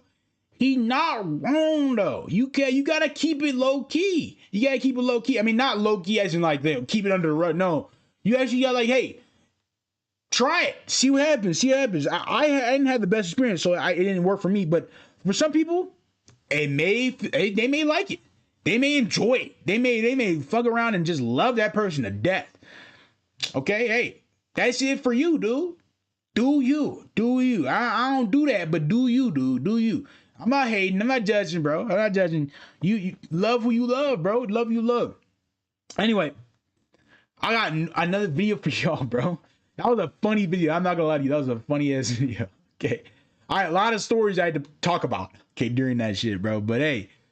Oh man. So recently, like I said, man, when I told you about the EDP documentary, right? I said the EDP documentary birthed a lot of new drama for a certain creator. Now, it wasn't specifically because of the EDP documentary, but it wasn't like about the EDP documentary. It was more so about, EDP's take and how it affected, well, Gideon, for example. Gideon is really the main dude. He actually made a response to it. It's 29 minutes. It's his response. We'll probably take a look at it tomorrow. But there was obviously some other examples that we had to go discuss. And Omizi made a video about it. I think he made a video yesterday about the video. About it. And Gideon made his own, like, my side video, like, literally today. Like, it's literally like, what was, how many hours ago? Wait, hold on. This one. Oh, 3 days ago. Okay, 3 days ago. Okay. What? It's not too new. It's not too new, but it was, I think, was it? Yeah, 1 day ago. But I kind of wanted to see Omizi take a point and then see of like Gideon's later, but it's a lot of stuff. Okay, he's done a lot of stuff. There's a lot of sides that were missing, and EDP kind of exposed that in the documentary. The documentary kind of exposed a lot of the flaws that Gideon made when it comes to like catching EDP. So we're gonna take a look at it. Misi got a one. So hey, man, I wanted to see what was going on with EDP. Okay, that's not EDP and Gideon really, because that's really where the beef is stemming from, where the beef and drama is stemming from. So let's take a look, man. The internet is finally turning on Gideon by Omiji, bro. Let's see how it after one of the worst documentaries came out about YouTuber EDP445, you would think that he would be who the internet is calling the villain. But the internet is turning their sights onto somebody else that was a part of catching EDP445 and claiming he's actually the biggest villain of them all. I feel like I was a victim of EDP, but I think I was mainly a victim. This is gonna sound crazy, react to it. I remember her saying it. I think her name was Kaylin or something. Look, I do remember, and I did react to. We saw a documentary, and I remember I didn't really go into depth about her comments. I mainly said like she could be lying for the camera, but she also could be truthful. Man, just the way she was describing like a lot of the situation she was going through, especially like during like a lot of the stuff where she was saying like I didn't want, like she was obviously expressing like she didn't want to keep this going, but that Gideon was trying to keep it going for the camera, for the views that it could make, and for the, they knew they didn't have like a real case against them. So I've been seeing some shit circulating. Okay, I didn't say I believed every rumor, but I know Gideon is in their hot water because of that shit. Okay, because of what she said. Her comments definitely played a role in Gideon's fuck up right now. YouTuber Gideon claimed for years that he didn't know exactly the full story behind the whole EDP445 situation. But he did claim that there was going to be a documentary that would come out that would reveal all and make his name look so much better. I think the documentary the documentary is gonna tell all. But now that the documentary is out and claims are being made on his name, even some of his biggest fans and supporters are starting to turn their back on Gideon. I am a huge fan of Gideon's content. I watch almost every single one of his videos, but after watching the EDP445 documentary and seeing all the details that was released on how he and Skeeter Jean botched the EDP445 situation that they had, and the way that he treated the victim, Kayla Hoskins. That was her name, Kayla. Starting to make me question if Gideon is really a good person. And even though Gideon, it did from Kayla's comments, I was looking at it, it did seem like Gideon really isn't really for the victims. He's not really trying to help. It was. I'm not gonna say, like I said, I'm not going into full on direction, but from her own comments, from Kayla's own comments, and from the messages out displayed, like she obviously was afraid of EDP. Okay, she was afraid, but because EDP doesn't really care about the victim, he more so cares about like the predator of catching the guy, or not even just catching the guy, just kind of making the viewership off of him. Like that's, and it showed that he. This sort of, they didn't really show him as not really being the good guy, okay? Now, I'm not going to go into depth of saying that he is definitely not the good guy.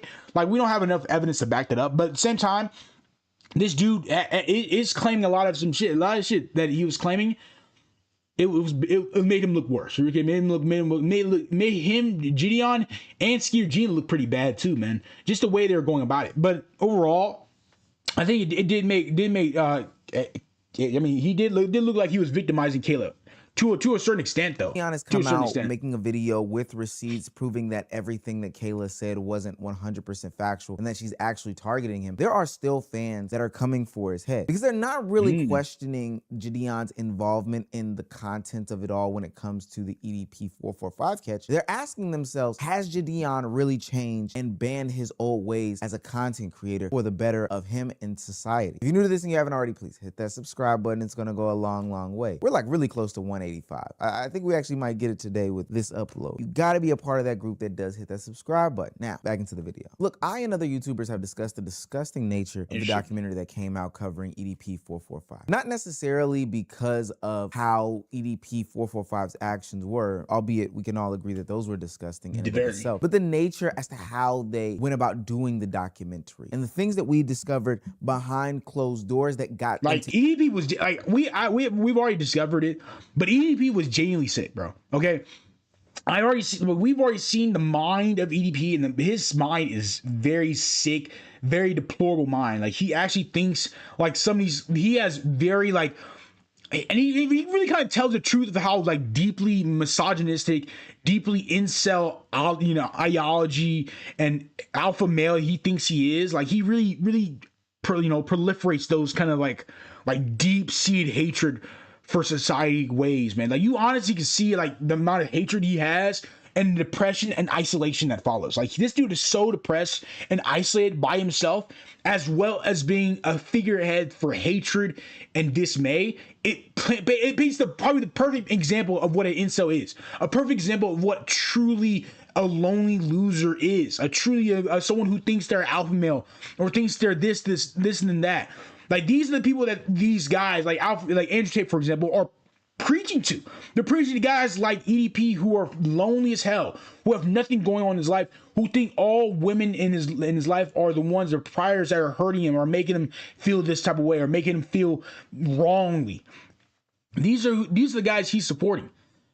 And honestly, man, it kind of paints the same picture, man. Like, golly, like, Jesus. A lot of those alpha males have these predators, man, lurking in the distance, man. Catching EDP 445. And this is where Jidion enters the situation. Jidion was a part of one of the first catches, or at least attempts to catch EDP 445. But it was bad though. But the way he caught him though, it wasn't that he was.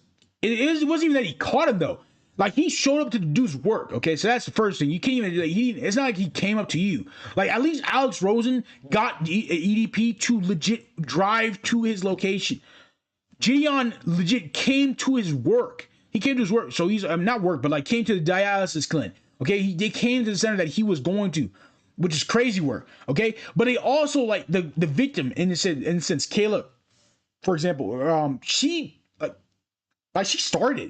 started a conversation with him. It's not like he came in her DMs and like started it. It kind of was, I guess, portrayed as her starting it, and that's why it kind of it was such a botch or operation, because it's supposed to be for the I guess for the predator to message the victim, which that and if the predator messages the victim first, the victim responds but doesn't send explicit pictures. I mean, EDP was saying that Caleb was sending explicit pictures a lot, so I don't know, man. Maybe she was photoshopping or anything, but even so, like, the victim is not supposed to send explicit photos. It's EDP and that's why I guess they botched the investigation. But overall, Gideon's way of doing it was really bad. It was worse than Alex Rosen. Of texting underage people, but how he did it was very, and I do mean very, questionable based off of this documentary. I think I was mainly a victim of Jidion. I feel like I was his puppet because I was just like kind of doing the things he demanded me to do. He encouraged me to keep talking to him. This is Kayla. Yeah, that's Kayla. And I remember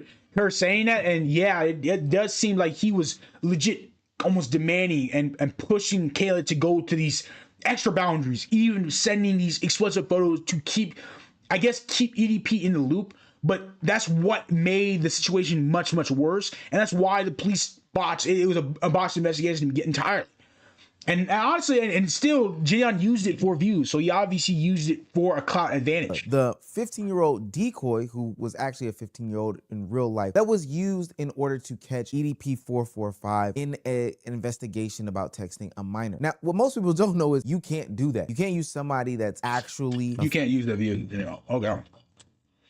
You gotta use someone who's obviously 21 and older.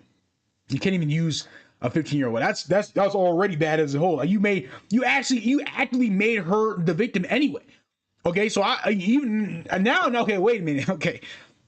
Okay, so now I didn't really listen to it the best, but now I'm hearing it like, holy shit, if you like, now I'm hearing it like you actually made a victim.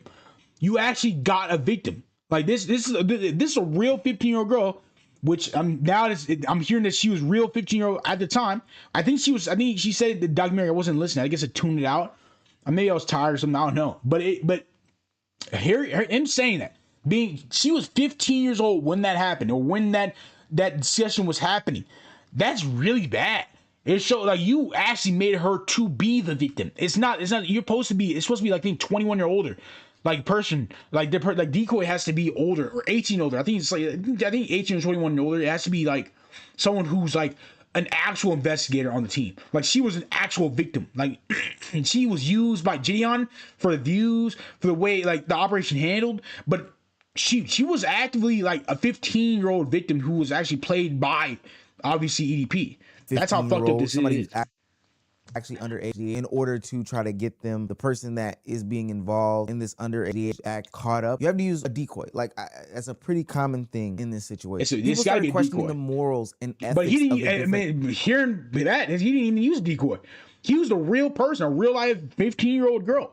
That's disgusting. That's deplorable by Gideon, man. I don't know, why would you do that? Things that Gideon and Skeeter would do in order to set up EDP 445 before they decided to roll up on him. The documentary raises tons of questions about how Kayla, her mother, the evidence, and the police were all handled by the dynamic YouTube content creation duo, all for the sake of content. Hell, even Skeeter himself even says that they prioritize the content of it all. And what is the type of niggas to say, just for content, right? All for content. It's just for content, bro. Ultimately lead to a non-arrest of EDP 445. I think there possibly maybe could have been different results in this case if me and Gideon did not confront EDP or take the situation into our hands at all. You know, that way, obviously, there's no content there, so it's like, And so while there's no content there, that got him. There's no content there. There's no content. I wanted content. And so it's kind of the same kind of mindset, that same old, man. If it's not content, it's not worth it. It's not worth me trying to go out of my way to do it because it's not working for me. I want to make content out of it. I want to make viewers. And that's kind of what people were saying. Like, Gideon and Skeeter mainly do this for the views. They mainly do it for the content. They don't really do it to actually help the victims. That's what, and this EDP documentary kind of sums a lot of that, man. It really, I'm not gonna go crazy and go out of the way and say, oh my God, they do nothing for victims. But what I am saying is that this EDP documentary exposed a lot of shit that, like, even I didn't know, like, even I didn't, like, wasn't really paying attention to. Like, they really just do it. It's honestly seems like they really just do it for content. If it's not content based, they're not willing to help the victims. They're not willing to do anything for the victims unless they're getting millions of views on the videos from those victims. That's how bad it is. A documentary about a disgusting human being. They started to lay down the evidence, lay down the decision making, lay down what brought these two to this point about how they would go about making this content. And it seems as though they found another villain in Gideon in a movie that was supposed to be about a villain, EDP 445. The strangest part about all of this is that it is not just people who consume this. Yeah, he might genuinely be a piece of shit, bro. I'm not gonna lie to you. He might be a piece of shit, man. Just the way, I mean, hearing that he used an actual 15-year-old instead of an actual decoy, that's already a fucked up situation as a whole. Like, you are making her out to be the victim.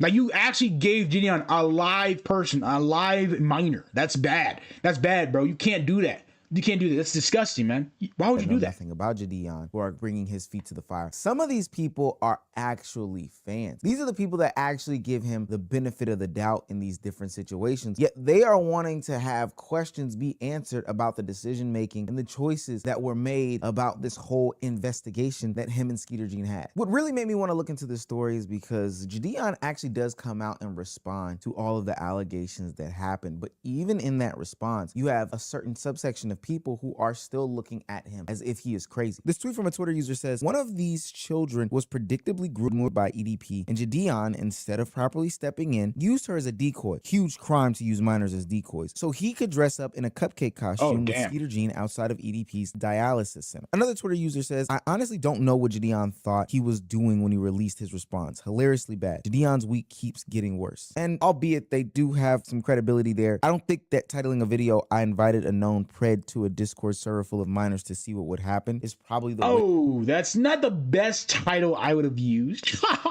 That makes his credibility even worse. I mean, that's not a good title that I would have gone with at all. I mean, this makes you even worse, in a much worse situation than you would have been with. Hey, but that's on you, dude. That you would go about a response video, but hey, you gotta get the clicks and the views. Right? Gotta get those views though. If it's not a crazy, diabolical, disgusting freaking title, that's not gonna get us views. That's not gonna get people to watch, bro.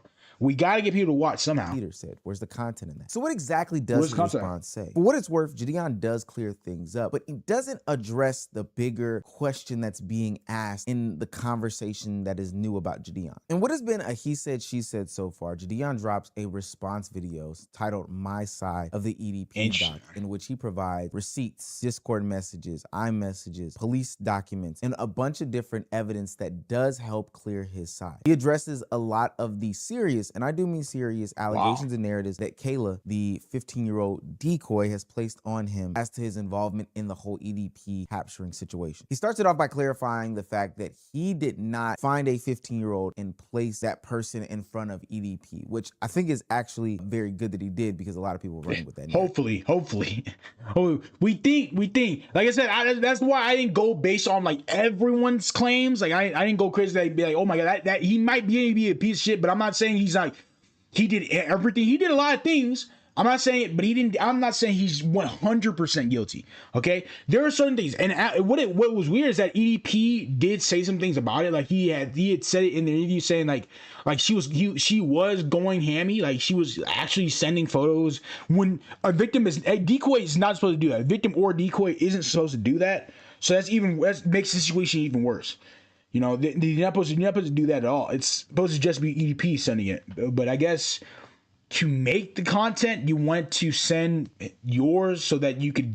I kind of encourage him to send his. The reason why I gladly took the blame for EDP meeting her through my Discord, because at the time, I truly believed that's how you found her, and I wanted to take accountability for my role in this occurring. But as it turns out, Kayla herself in the documentary stated that she had already been messaging EDP before I had even ever added him in my own Discord. He also clears up the conversation about how the communication went down, and more importantly, who played a role in continuing it and how they did that. Now, fast forward to when I found out about this whole situation. When I first got on the call with her, I let her know I didn't feel comfortable with her talking with a. He did say it. Now I was, like I said, he did say it in the documentary. He has proven that he didn't say it. Like he did say that. He legit said, look, I don't want you to feel any type of way. Like you don't have to continue doing this thing.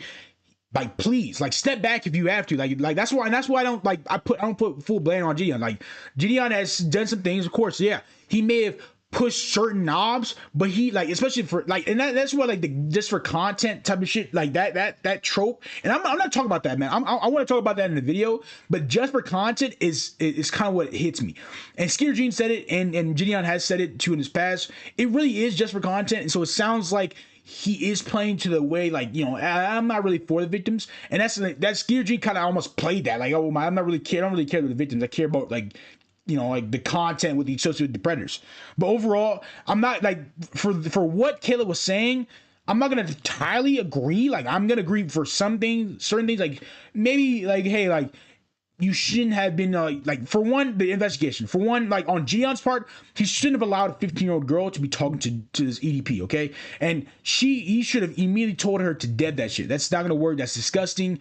That you get charges for that. You cannot do that. You're not a decoy. You're an actual 15-year-old girl doing this. You shouldn't have done that. That's the first part. The second part, honestly, it really has to do with like EDP, like or Gideon really. He did claim that she wasn't like she joined the server, but like she knew, you know, she was already talking to EDP. Now that right there, I do believe. Okay, she actually has said that in her own interview. So, you know, it kind of, like I said, like, there's some truth to certain facts, but there's also some false claims to certain, you know, facts. So I came up with some clever ideas to where we could switch off and I could take over communication and she wouldn't have to. Here's one of those examples that I gave her. Maybe we could say something like, my parents switched providers and I couldn't get my number, so this is my new one. And oh wow! And it'd be a number that we could text through. And granted, in that call, she did agree that was a good idea, but she never gave over the communication to me nor Skeeter. Now, the thing that I would say to Gideon, and this is speaking to his past self, which in later videos he's claimed that he understood and would not do this going forward, is that at that moment, granted, EDP is talking to a 15-year-old, but he is talking in that moment. He is actually talking to a 15-year-old girl. Okay, he's talking actually to a minor. That's a minor right there, okay? So he's not like you talking to a decoy. That's an actual minor. This is what he's doing is very much illegal, very much. He's very much disgusting for it.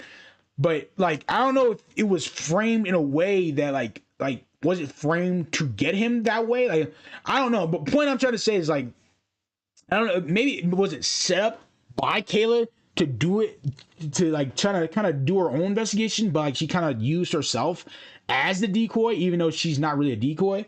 I don't know. That's that kind of the claims she's trying to make. That's what it sounds like. From Gideon's side, that's what he's trying to kind of say that she's doing, and then but from her side, it's like, oh yeah, Gideon forced me to do this. So right now, I'm kind of like, I'm kind of butting heads with the idea. Like I said, I've talked about it on stream, so I'm kind of I'm still butting heads. I don't really know the full facts. Right now, Gideon has proven some good evidence saying that he was indeed involved in it. And he did say that, you know, I try to give her help. I try to give her certain guidance. I try to do this, and that. And she never agreed to it. She never fully said, she may have said, yes, that's a great idea, but she never fully agreed to it. She never really went through with it. She kind of went on her own, which from the recordings, it looks like she did go on her own. Have to figure out a way to wipe your hands clean with this situation. Clearly, this is a 15-year-old who has some sort of fandom towards you, a fandom towards the community, all these different things, and how they're going about this is ultimately not going to be beneficial for you. So sure, that's what I'm saying, and that's where like the problem comes in, because like I said earlier, she has already told him that this she's talking to she's a 15-year-old girl talking to EDP. At that time, Gideon should have, like I said, dead that shit. He should have told her, do not talk to him. Do not go into battle or talk to him in any type of way. Please delete your account. Delete communication with this guy. Everything if you're trying to get a case over with him, it's not going to end well, because you are actively chatting with him. It's not going to work. It's a botched investigation. You can't do it the way you're trying to do it. It's got to be a decoy. It's illegal for you to do it by yourself. It's illegal. Okay. And for Gideon to comply with it, to comply with her setting or comply with the way she was doing it, makes him worse. It makes his own credibility sour. You got the clicks and views in it of it all. EDP was exposed to a YouTube audience, but the moral and ethical questions come into play. And to be honest with you, rightfully so in some regards, but I just would have moved away from her totally and then set up a separate sting option. I would have done it man. I would have done it my own decoy. I would have found another decoy. Kayla's name was very bad from the get-go, okay? She was already a minor at the time, so that was already a dead on arrival type of situation, okay? It's not like a situation that was already in the mud. You had to like end that then, but you didn't do that, and that's kind of why Gideon he kind of allowed this minor to keep talking to him without actually saying like yeah, you said hey, you should pull back. You should have been strict on it. You should have said, look, Kayla, you can't do this anymore. You can't do this anymore. Please delete your account. She should have been firm, but he was almost like he was trying to guide her, like, you don't have to do that. You don't have to do that. Hey, it's okay. You don't do that. If you're not comfortable, you shouldn't. She's a minor, okay?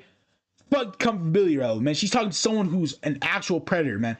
This is not good, okay? You should have. This is because she's a fan of you. She's a prolific fan. You have to be on duty. You have to tell her no. You can't do that. EDP. You gotta be a parent in a way that was done, even if you don't want to, as opposed to continue to play around or use a 15-year-old that is not cooperating with you. Otherwise, she was not even caught. She was everything you said. She did not agree with. She may have said sure, but she didn't 100% go with it. And that's right where like the investigation ends, because you can't even. She's not following your rules, and you're not really laying down any ground rules to end it. We end up in a situation where any like rules for justice to be served. I mean, there's no actual legal action, and now she is, again, I don't think this is right, calling you out for what you've done. The last two big takeaways from this to me was that Gideon disputes any sort of non-involvement with police. He says that he wanted to get the police involved, tried to get the police involved, got the police involved to some extent, but it just didn't go the way that he thought it would go. Kayla gave me case numbers and detective numbers to call. I called the detective number and it was disconnected, and it took me like till 3 years later to finally find out what police station she went to and everything. And wow, she really doesn't have all the updates. She doesn't even have all the updates herself. She kind of gave me some shit that didn't really work. Oh god damn. Holy cow. She gave you shit that didn't really work. You couldn't even find a case number. That's how bad this is, man. The whole operation was a failure from the get-go. But luckily, since I deal with police so much, kind of figured it out and figured out where to look. And I can confirm that there is a case number associated with the account, meaning that there wasn't a report made. And also, not only was there a report made, but I confirmed with the police station that this case is currently with the FBI. Now, granted, even though it's with the FBI, I don't know if they're still actively investigating it. And I don't know if they'll do anything with all of this, me personally. Now it's in a situation where he's totally probably isn't, because it's been like Chris Hansen said, and many others have said it was botched from the get-go. So the FBI may take it in, but they're not going to do anything with it. They're going to look at it and be like, hey, this is just, we can't really take this evidence. It's not enough. There's not enough clean evidence for us to take any legal action against him. There is no decoy used, no operation used. It sounds like a minor who was trying to take it upon their own hands. And it failed miserably, obviously. As to what's going on, as opposed to being. But EDB, like I said, I believe that EDB can still be charged. He did his documentary, but he can still be charged. He has until 2027 for him to not be charged. But he has that's time. He still's got about 6 months on his belt. He's still got 6 months ready to go. He could easily be charged at any point in time.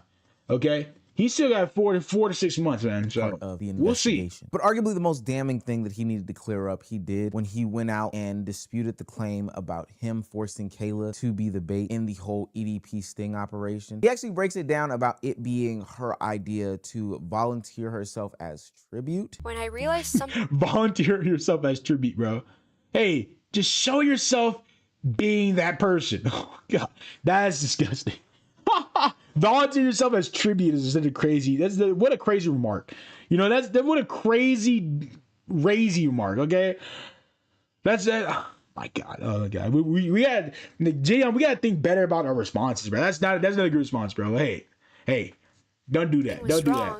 I spoke to a moderator in Jadion's Discord server. I explained the situation, and soon everyone in the voice call started asking questions. Someone told Insight about what happened, and he ended up joining the voice call as well, and asked me if I wanted to be bait. Do you guys remember that VC call that I had showed you? You wanted to be bait?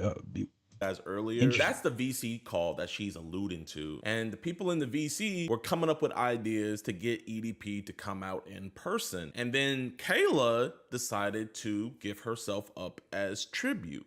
Lure him to a hotel, right. Yeah. Listen, inside. To be honest, I don't mind doing it, and I don't think my parents would mind. What? I don't mind doing it? Why would you say that, Kayla? What the hell? You're a minor. What? For God's sake. For God, have some morals on yourself. Why would you want to volunteer yourself as tribute? Why would you want to be the bait of a predator, bro? Oh, I wouldn't mind doing it. I wouldn't mind doing what I don't think my parents would mind. I think your parents would mind, bro. Unless your parents are the worst parents imaginable. Okay, what are you talking about? What, gang, what are we even saying right now? That's disgusting. Disgusting work. Come on, Kayla. Come on. No one, unless you have the worst parents imaginable, I promise you your parents would not like that. Oh, for you to be bait for a predator. What? Again, 15-year-old girl. You're a 15-year-old girl saying that, man. I don't expect much. Crazy so now work. that Jadion has said his side with receipts and everything like that, it makes the situation look less black and white. Ultimately, it is a good thing that he had cleared his name of, especially the decoy allegations and things like that. Well, he did clear his name on the documentary too, so he said a lot of things on the documentary. He just said another video based on that documentary. So it's for people that still hate. Well, they're hating off of fresh things, especially the quote unquote good man. Oh yeah, he's changed and all that. So that they're still off that off that hate train of hate. The internet is still raising questions about his involvement, the morals and ethics behind the whole sting operation, and why he would do the things that he did. So you forced a teenage girl to keep interacting with a pred, potentially traumatizing her, so you could get your content, dress up like a cupcake, and go viral catching him. And the fat bag of shit is still free. Stupid. Jadion did this 2 years after Alex Rosen's sting and 3 months before his own sting operation on EDP. Jadion knew what he was doing at the time. This wasn't an accident. After that documentary, no one should even be trying to defend Jadion. Dude's a LARPer. And that's where the criticism becomes bigger than just Kayla. For what it's worth, pred catching is still content. You want the big reveal? Pred catching is content. It's content. No matter what it is, it's still content. What Alex Rosen did was still content at the end of the day. Okay? it's for the views. It's for people's, like, you know, own entertainment, seeing these predators get caught. You want the allegations, you want the dramatization, you want all of these viral moments. But what people have to understand is that's different than an investigation. And it's quite clear that based off of the actions, that's exactly what Jidion wanted. Less of an actual investigation, but more and more of the content and less of the investigation.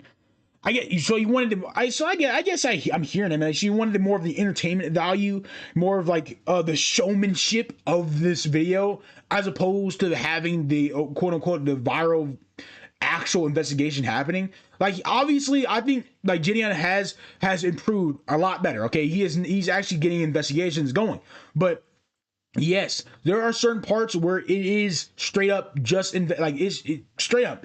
I'm not being irrational or anything like that. It is straight up just entertainment value. Okay, it's straight up just entertainment value. And this wow, it's not really wild. Catching EDP after 3 years isn't crazy because you want to keep a certain timeline, and having 3 years of backup timeline. Gideon, EDP was the start of EDP Watch. Okay. It was the biggest player on the internet, being part of the brand that Gideon has created, has built up. That's obviously gonna happen, man. Of a viral moment. Remember, Skeeter Gene even acknowledged that, you know, there wasn't any content if we didn't get involved, even if we fumbled the bag. For what it's worth, I do think that Jidion wanted EDP to be caught, but I do think that Jidion decided that, hey, the content is gonna come first. When you involve content is more, it matters more to you than the actual investigation. Actually getting these people in jail matters less than the content or the views that it produces. In these serious matters, sometimes you throw away your morals and your ethics because there is a viral video, a clip, or a banger to follow. That is a viral video, man. I mean, shoot, EP, the biggest predator on the internet, that's a viral video. People want to see that. And so catching him a second time after Alex Rosen caught him the first time, that's already crazy enough. That's already a crazy video. Now, normally people would chalk this up to this being years ago, but that's not the case this time either. Literally last month, Jidion admitted that sometimes that content can get in front of my decision-making and judgment calls. And ultimately the end result— He did go about that streaming, man. That streaming showed that he can use content to his own advantage. Like he's willing to take content to the absolute extremes if it means that the viewership will stay high. It means that people want the content he makes. Yes, he's deleted his streaming catalog, but he was a streamer. He was kind of that entertaining figure, and he shows that he's still an entertainer at heart. He's not really he's less of the investigator and more of the actual entertainer. Like, he's more like, hey, I want to show this video of this crazy predator being caught. That's it. Whether an investigation happens or not, that really doesn't matter as long as this entertainment value is appealing to my viewers, appealing to my audience. It's worse than it had to be. And that's where the famous multi-millionaire came. And I'm genuinely just a multi-millionaire. Golly. You're under arrest for being disorderly. Freedom of speech. You can yell on the sidewalk. Sitting here causing a scene. On the sidewalk. Yes. Officer, how fast do you think this is going to get dropped? Do you really think the charge is going to get— Do you want to waste your DA's time? Call Jake and have him get my lawyer. Now, I've already covered the situation where Jidion got arrested last month while dealing with Skeeter Gene's grandmother. And I won't go back into that. If you want to watch the video, and it'll all connect there. But ultimately, the story of the arrest isn't the biggest story in and of it all. It's his reaction to the aftermath of the whole situation that is actually very interesting. I've done a lot of just inward reflection, and I just kind of came to realize, what I was doing wrong. And also came to realize that truly your boy was spiraling. I was genuinely losing the plot. I had to pay 6+ figures for my lawyer fees. That money could have been used for the betterment of society, but now it's being used in the legal system. I've come to realize that, genuinely streaming makes me the worst me. I think that's a very insightful— It's very insightful, but it shows, have you learned from it? That's really the gamble you're trying to play, man. Have you really learned from the streaming category? Or are you still an entertainer at heart? Are you still trying to make the views worth it at heart? Are you still trying to entertain an audience instead of actually getting these predators locked away? It really depends about Jidion and how the impacts of streaming and streaming culture can make content creators push things to a different boundary. A conversation that I think a lot of streamers and content creators should be having to themselves. In that same conversation, Jidion talks about how seeing a chat say that a stream is boring or unentertaining can make him push things to a different level and go further than it needs to be. And I think that that's ultimately something that plagues a lot of streamers and content creators. Yeah. Bear with me for a second. If you've ever noticed in any of the streamer clips or videos or moments that are going viral, you will see that they will do something, and then immediately after doing something outrageous or saying something outrageous, what is the first thing that they do? It's just for content, bro. Go and they pick up their phone and they look at their phone. They look at your phone. Hey, it's gonna look. It's just for content, bro. Or they don't do that. It's let me after they finish clipping it. Let me post this. Let me post for a second, and they're quiet. The reason why they're quiet is because they are taking in how chat is reacting to said moment. And further down the line, if you notice, they'll do one of two things. They'll see a chat that's positive and say, hey, this is the lane that I should continue to go down. Or they'll see a chat that's negative and they'll try to switch up. And normally their switch up is, let me push a little bit further. That's exactly what Jidion is suffering from, and what I think he's been suffering from for a long time. If you look at Jidion's prankster career, he has made a living and a name for himself, pushing the boundary. Jidion's prankster career, he has made I saw her face. I remember watching that video. That was funny. A living and a name for himself, pushing the boundaries over and over and over and over again. And after a situation that got pushed to the extreme limits of somebody that he was pranking getting fired at Target, Jidion decided to turn down that whole lifestyle and turn to a Christian route. He wanted to ditch the prankster content and pick up a Bible. I thought it was the Gatorade, the guys at Gatorade. I think guys who were banned, the security guards who were banned, who got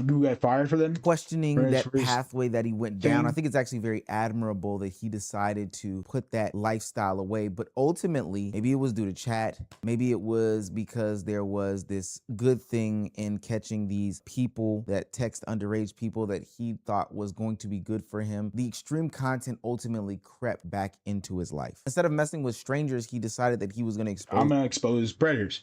And I guess, to be honest, he's using it for content. But at the end of the day, at least he's doing it to people who deserve it. You know what I mean? It's like before he was doing it to people who don't deserve it at all. Okay, you was doing pranks on random people. That shit is stupid. It's corny. Okay, that's Jed Doherty level of stupidity. Okay, but now he's doing it more towards predators, and I get it. But his streaming, he was doing it to strangers. He started creeping into the stranger route where he was doing it to strangers. And he obviously left that route, but now he's been doing it to predators. Okay, that's his whole route now. He does it exclusively to predators, and he allows them to take the fall, take the blame, take the destruction. To be honest, I kind of support that to a certain extent. I do. I want to see these predators get exposed. We love to see it. We love to see it, man. It's better than seeing someone getting hit with something and then be like, oh my god, it's just a prank, bro. It's just a prank, bro. Or it's just content, bro. It's just content, bro. Just relax. And it was some random shit, man. These people who are doing these heinous acts. And again, while that is admirable, there's still an element of confrontation, conflict. It is confrontation and conflict and a lot of drama that comes with it, of course.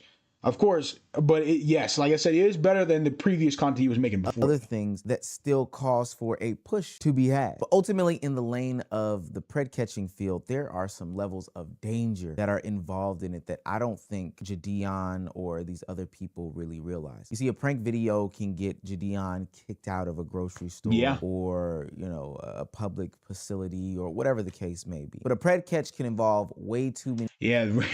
Pred catch can involve legal action. Okay, you can involve. Obviously, he got involved with some serious accusations and had to pay $600K in legal fees and lawyer fees and all that just for his team to take it down. Look how much prey catching has actually made you less money than the pranks did. Okay, but I wouldn't say this to go back to pranks. What I'm saying is that look, doing prey catch is a very high risk. It may be a high reward, but it's very high risk. Okay, so it's very high risk that doesn't require. It's huge. The upside isn't crazy. Isn't that crazy?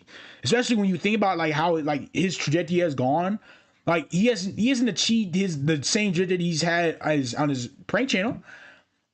You know, so it depends on what trajectory you're trying to look at.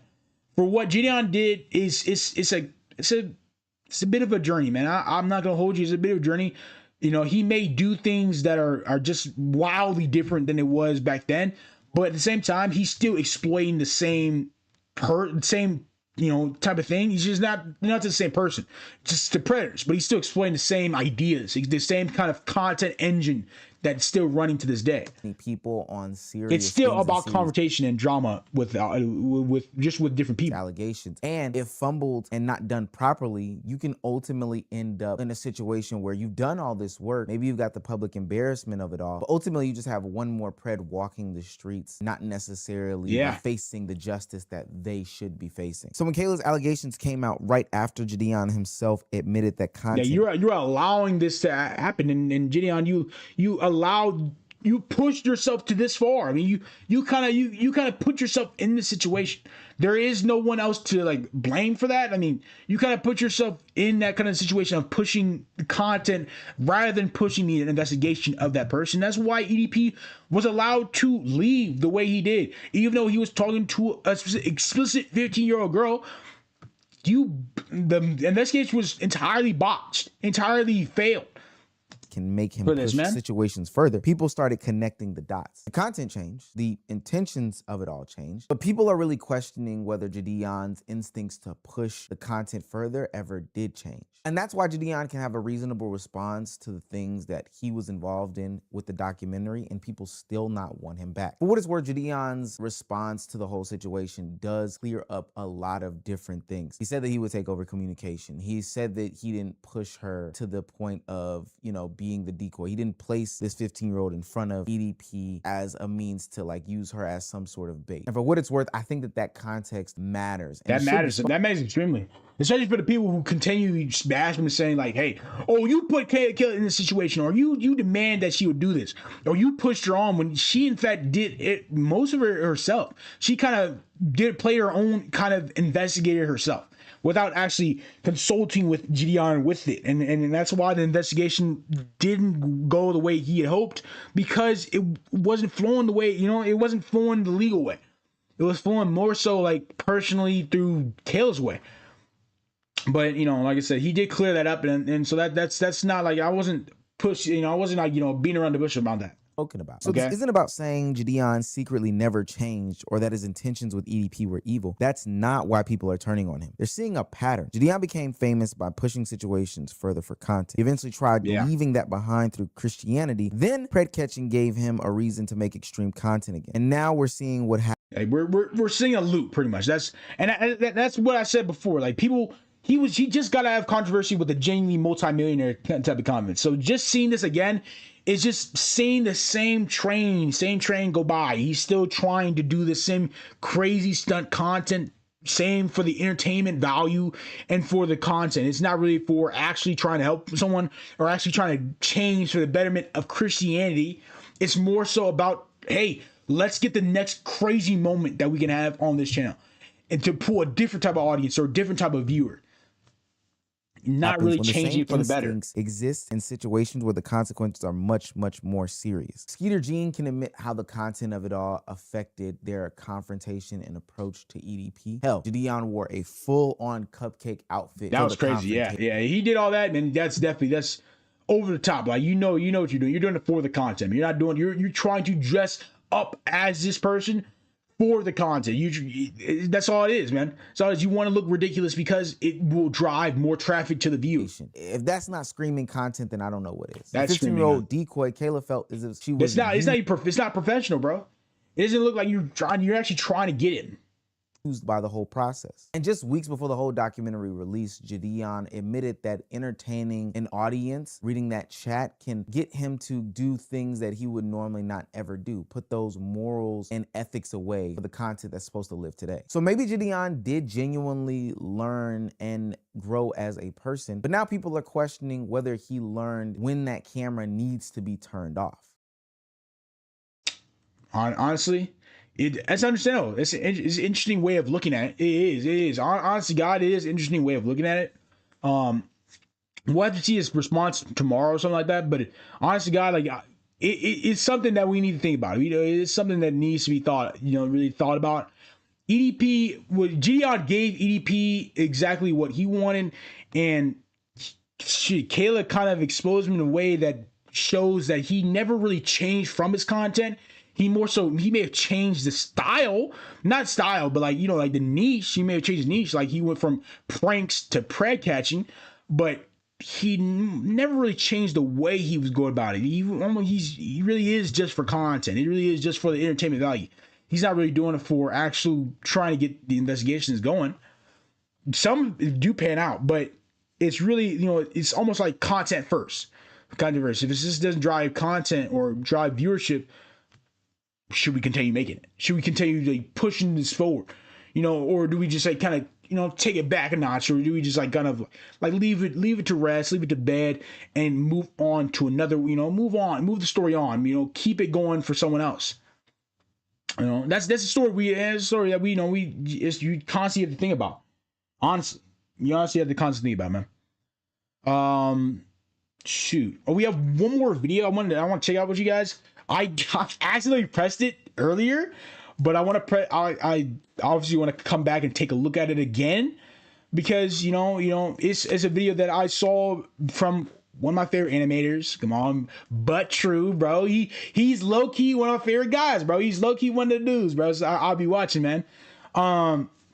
But honestly, like I said, just to end that Gideon situation, like we'll talk about Gideon's situation afterward, like after the fact, we'll talk about tomorrow. But overall, Gideon did make a lot of mistakes, okay, especially with the investigation, very bad mistakes that Jeffrey could have been handled better, correctly. He should have immediately dead the shit with Kayla. Kayla should have immediately just ended that. But obviously, because it was such a botched or operation where like no one was communicating well with each other, it ended up being horrible. It ended up being like something that the police couldn't even take care of anyway. So, you know, and for just him as Cupcake shows that it really is just for content. But overall, you know, understand him. That's all I'm going to say. I'm just, hey, keep it pushing.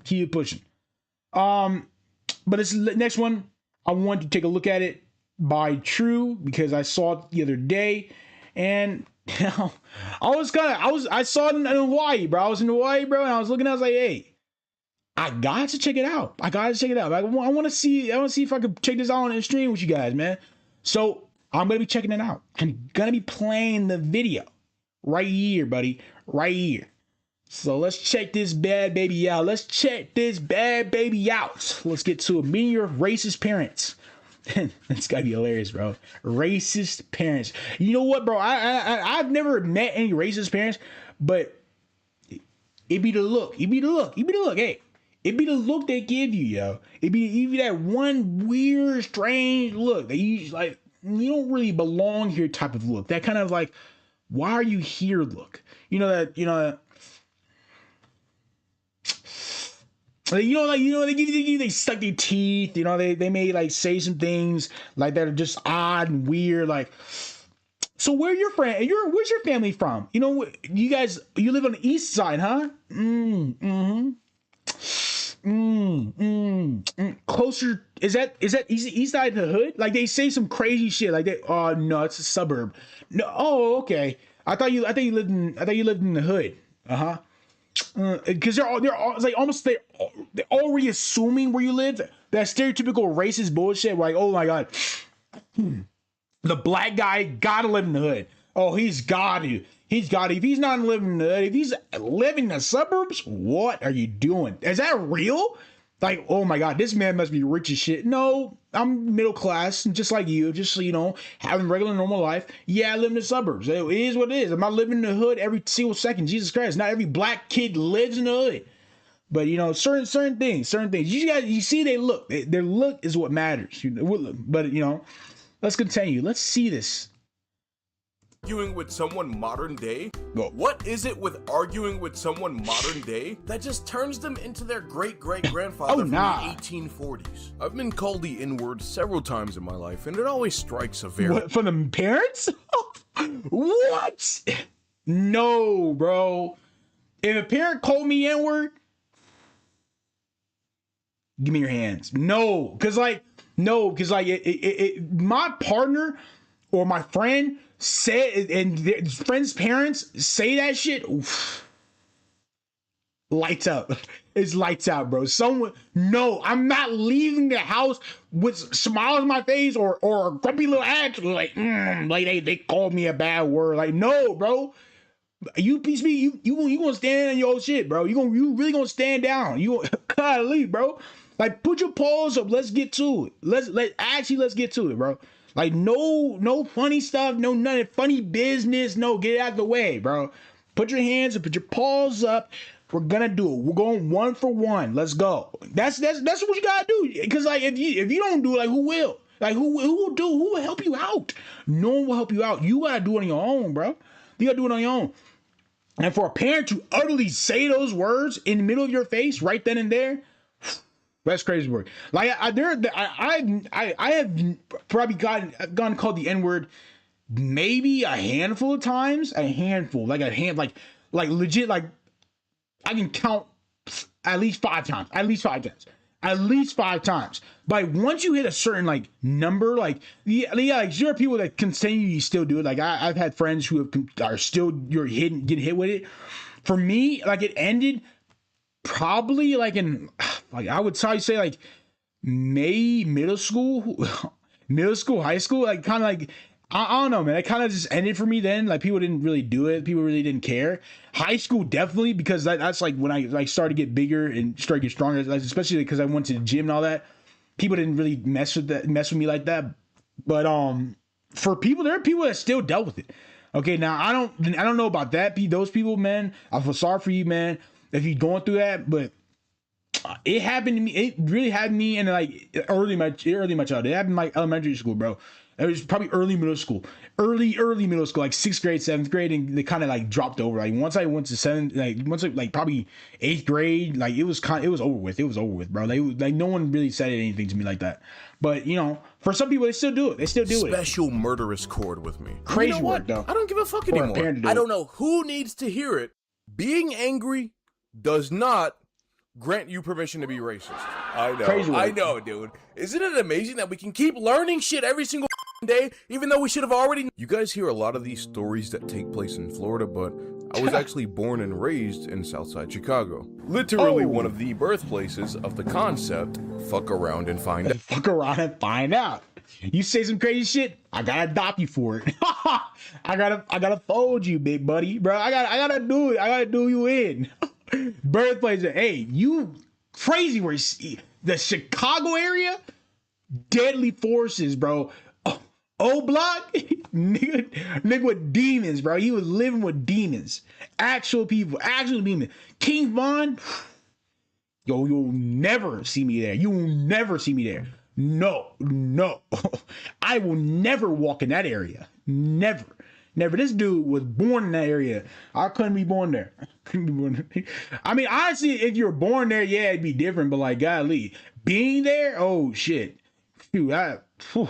my golly, nigga, stick a gun in my face, talking about something. Hey, run them all up. If you don't comply, you meet your maker, bro. You meet your maker. Holy shit. As silly as it sounds, I've learned one very important thing. And that thing is, it doesn't matter how logical you want everybody else to approach the situation. A word, literally a word, can ruin your entire life. I've seen people say some shit that they really don't need to say. And here's the thing that drives me nuts about some of you people when it comes to watching the same situations unfold. You'll sit there and you'll condemn the reaction to some of you people when it comes to watching the same situations unfold. You'll sit there and you'll condemn the reaction to the behavior, but you'll never condemn the behavior itself. I mean, never in my life when I've seen somebody receiving consequences to saying the N-word have I ever taken it upon myself to say, guys, what are you doing? You don't understand, it's just a word. Don't you get it? It's my job to tell other races how they should feel about the cultural importance and significance / trauma behind their own history. I get to tell you how you should react to things that hurt you. But can I also tell you about today's sponsor? Whoa! Almost had me right there. You can't tell me a sponsor, bro. You can't. I think the part that hurts me the most is I can have a life that's no more complicated or uncomplicated than the people around me. I can like Marvel movies, play a lot of the same games as these people, go through a shit ton of emotional heartache, come from a loving family. Hell, when you're ordering from Uber Eats, you can tip the Uber driver really good because it's raining outside and you want to show that you appreciate their sacrifice. But somehow none of that matters when a person is angry enough at you to call you the N-word. Why are you telling us all of this, True? I only come for the clickbait thumbnails and those big on those thumbnails. Those big what? You see this? This is what I came for. Oh, nah. I don't. This is one of those stories. Freaky deaky motherfucker, bro. Oh my god. He don't care about the story. He care about him talking about. He care about badonks. Okay. He's gotta go. Get the hell out of here. Get the hell out. You freak motherfucker. You get the fuck out of here, bro. Don't ever come here ever in your life. Oh my gosh. What and why do creators even do that? Why do they go out of their way to make the worst thumbnails imaginable? They make the most sexually deprived thumbnails I've ever seen. Like you gotta be putting everything out there. I don't even want to say. I know it's gonna get like I know what I'm about to say is about to go crazy. Like, but like I don't know why YouTuber I know it's for clickbait. But like at this, like godly, like what do you see with yourself? Like are you like you doing that? Like it makes me think, oh yeah, you a gooner, bro. Like why would you a goon to goon, bro? You a king gooner here. Yeah, King Koopa Troopa? No, King Gooner, bro. Like that's how bad you sound. That's how bad you look. Like honest to God, I would never put a girl's cheeks. Wait a minute. There's one. Wait a minute. There's one short I had that one short, but it was about the video, and it was shown in the video. Okay, it was shown in the video. There was one scene that was shown in the video. There's one scene. Okay, one short. But I would never make that the thumbnail. I didn't intentionally make the thumbnail myself. Like it was just picked. But I didn't make that thumb. Like people will go out of their way to make artistic thumbnails of a girl's badonkadonks or a girl's, girl's butt or anything like that. That's crazy work. Crazy. They want to show every single part every single time. Why do they do that? Why does YouTube like just allow that shit to happen? Like there is no type of like you can't even you don't want to report it because like it's a good video. But at the same time, like the thumbnail is like disgusting as hell. Like you come on, like you gotta do better. Like the thumbnail, like yeah, it's a clickable thumbnail, but at the same time, like it makes you look bad. Like why would you want your entire profile to have clickbait fucking nude thumbnails, bro? Are you kidding me? Or almost or semi-nude or almost nude thumbnails. Pushing the boundaries of YouTube community guidelines. Why would you want that? To tell for a while. I couldn't never quite had the chance in it because the people that are in this story know my channel. So I basically had to wait for a long enough time for two of them to forget and for one of them to feel comfortable allowing me to tell this story. One day I'm chilling with my best friend Kimmy and she is irate, screaming and ranting and raving about the fact that Kimmy's true side character. You know what? I'll give her main character privileges, bro. She's always in these bitches. She's always in these these show. Oh my god, I'm losing my train of thought, bro. She's always in these videos. Every single one of them, she has not missed a beat. She is on every single video that this guy talks about. That's best friend core, bro. Honestly, man, holy cow, you gotta be in sync with this person for the rest of your life. You cannot go. She's in every single one of your videos, bro. Parents don't give her any freedom. Crazy. They don't let her make her own decisions, and they're way too strict. Last time you tried to move into my place, they called me the N-word. I'm not really surprised. Then again, they did apologize and said they weren't actually racist. I don't know. Maybe if you brought. I don't know. Saying the N-word crazy like that, and then just immediately apologize. I don't know. I don't know how to feel about that. I don't know how to feel about it. Set back up to them, they might go for it this time. Not really. It didn't hurt to ask. What do you think? She didn't give me a face that said yes or no, just a face of extreme worry. And I get it, so I wasn't gonna push her on the decision. A lot of my friends are a lot more family oriented than me, so even in their 20s, they're still taking orders from their parents. Which is fine, we all come from different childhoods, and my childhood has taught me not to respect authority. But she still said she was interested in at least seeing the room before she fully made up her mind. And when we got there, she kinda did a complete 180 from the way she was in the car. She seemed pretty uncertain at first. She took like one little glance around and her face just lit up in excitement. She was already pacing around the room trying to figure out where she was gonna put everything. Oh wow. Alright, cool, she seems invested. This is a thing that is definitely going to happen. She started putting together a financial plan. I told her I'd pay her first month's rent, and we set the move-in date to happen in a week. Simple shit, bro. This stuff was effortless, is what I thought, but I guess I was wrong. Because 2 days before she was supposed to move in, I get a message that says, "We need to talk." Her strict ass parents probably told her not to. No way. Hey, you're not moving in a building with a black guy. Come on. We're not gonna do that, Kimmy. We're not gonna do. Oh my god, dude. Come on. I mean, to be honest, like a girl moving with a boy, I get it. I get it to a certain extent. And it's not even a race issue at this point. Like some of these be like parents be like, oh no, you're not spending time with a boy. You're not. You're gonna do that sexy dexy shit. You're gonna be flunking classes. Like I see where they're coming from. I don't even know. It obviously for this situation it was about race, but for certain situations, a girl spending time with a boy in the same room, yeah, a lot of parents don't like that unless like they know the guy personally. Unless the guy is like, oh yeah, like we're chill with this guy, we're chill with you staying with him, and all that. That we're chill with that. We're chill with that. But like 9 times out of 10, it may not end that way. It may not go that way, bro. So you kind of have to play your cards exactly right for the right parents to do that, man. I fucking hate that shit. Like, whenever somebody says that shit, it gives me so much paranoia. We need to talk. That's classic parent 101, bro. Anyone who says we need to talk, like, you bring in my, you bring in what my dad would say, bro. Oh, my God. My dad, every time my dad said we need to talk, it was always about one. It was about some crazy I did. Either something crazy I said, or bad grades, bro. Bad grades. God. Crazy work. Oh, God. One of the worst feelings to have, bro. And he found something crazy. There was one time where he found, oh, my God. Oh, my God. There was one time where it was really bad. Really bad. He found some shit I wanted to find. Okay. He found some shit I didn't want to find, bro. Like I said, remember when I said I had like an addiction to pornography, right? Okay, so he found out. He found out, bro. He found out. This years ago. That's I'm free to tell it now because it's not affecting me nowadays. But years ago, when I was a teenager, bro, I was like, like middle school, like going on to high school. I was like 8th to 9th grade, bro. He caught me. He caught me. Now he didn't catch me on room. I think he caught it on my phone.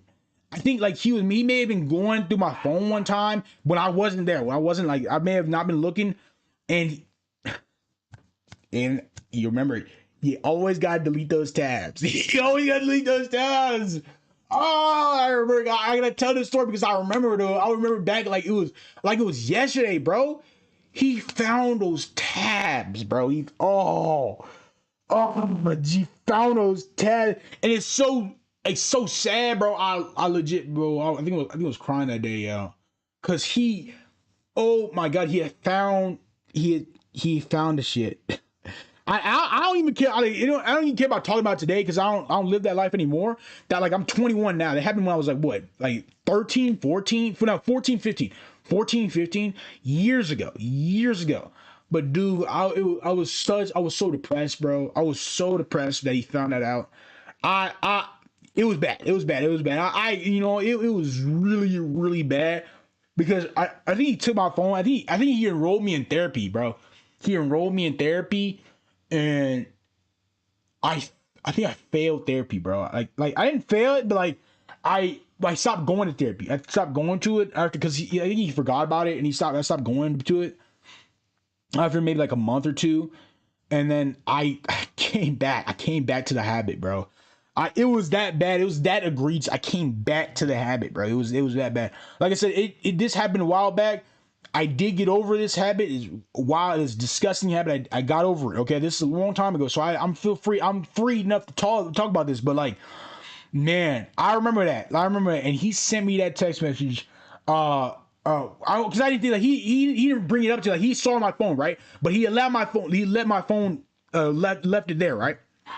Okay, so he closed it up, left it on my desk at the time, and he like I think one day like I was sitting in my room and I picked it up and it text message wrote, "We need to talk." Oh my God. Oh God, I remember like it was yesterday. He sat me down, bro. He legit sat me down right on the couch. We had like a family meeting about it, and I was so like so down, bro. I was so down. Oh my God. He's like, I saw everything on your phone, and it was bad. It was bad, bro. It was bad. So more of the story, bro. You gotta delete them tabs. You gotta delete them tabs. But at the same time, like, we need to talk. It's such a. It's not a good sentence. You don't want to hear that. You don't want to hear "we need to talk" sentence. Okay, even with a partner too. If your friend says "we need to talk," yeah, that's grounds for relationship breakup. Like but like it's not you breaking up with them. They probably gonna break up with you. Okay, when I say grounds for it, it's likely they're gonna break it up with you. Something's gonna happen. Something's bad's gonna happen, bro. You got to accept it. You going to accept it, bro. You really want to do it. Whatever. So I walk across the room and pick up the phone. I'm like, "Yo, is everything good?" And she messaged me back with one of our cryptic messages, NOTP, which is code for not over the phone, which was because her parents would read her messages, which I still don't get to this fucking day. But what? All right, let's meet up at the Chili's. I get there, I see her, and I sit down. First thing she says, "So I talked to my parents about the moving out thing that you and I had planned the other day, and there are 2 things we should talk about concerning that." I honestly didn't even know that she was looping them in on this at this point because she made up her mind. She went straight to her parents to tell her about it.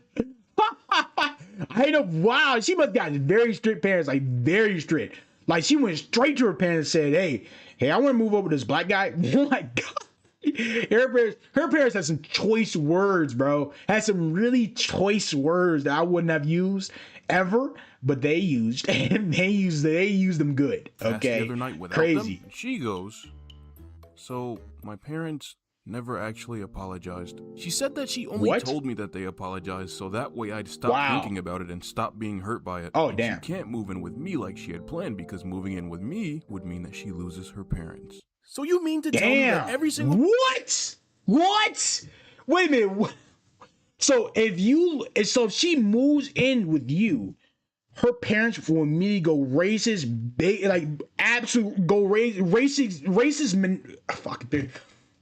maniacally racist and completely ban you from the house because he's black? Whoa, dude, what the fuck? Whoa. I'm never going to your crib. We may have to stop communicating, bro. That's crazy how he's still communicating with her. That's great. That's still a great bond. But man, for your parents to be this racist, man, be this hurt and this disgusted, man, that's really is fucked up, man. That's honest to God. That's really one of those times where you're like, bro, like I don't even want to see your parents. I don't even want to see them, man. That's really a fucked up moment. I see why he probably wouldn't have dated her. I see why. Because if he dated her, it's at that point where her parents, if she allows him to meet the parents, those parents will go haywire. You really had to you may have to say to your mom, you may have to say to those parents, like, what the fuck is the malfunction? Like this, that's how crazy they a robot fucking having a seizure. Like, holy, that's how bad it is. Like, oh my God, I can't compute. Oh my God, oh, you're dating a black guy. No, that's how crazy it is, bro. True, my mom says hi. She wasn't actually saying hi. She was saying the fucking N-word. And then she says, "They think we're not friends anymore." It's crazy to think my skin color would have offended these people so much that Kimmy had to write me out of her reality. But then I started thinking, the fact that she felt like she had to do something that drastic to one of her closest friends, to me that just kind of makes it feel like what they must be putting her through is fucking awful. It's really bad. I didn't get mad. I sat there for nearly half an hour straight and let her vent to me. And she had a pretty rough childhood. It sounded like every time she knew who she was, her parents would just degrade her, put her down, and replace all of her ideologies with their own. Something I do find interesting about this kind of dynamic is people... I feel so bad for Kimmy though. That's a very sad childhood to live. For your parents to constantly berate you and constantly feed in these lies and deceit and disgusting acts to make you sound and make you feel these certain ways. And that's how a lot of this shit is born.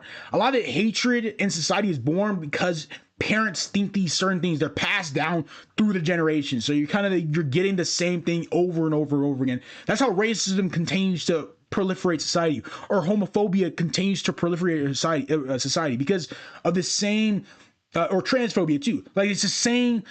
Different. It's the same thing. The same thing keeps happening. The same cycle keeps going on and on because the same people keep introducing it to their kids and keep on pushing the same down instead of actually getting better, actually turning a new page and saying, you know what, I don't want to be like my parents. I don't want to be the same burdens to my parents. I want to be better.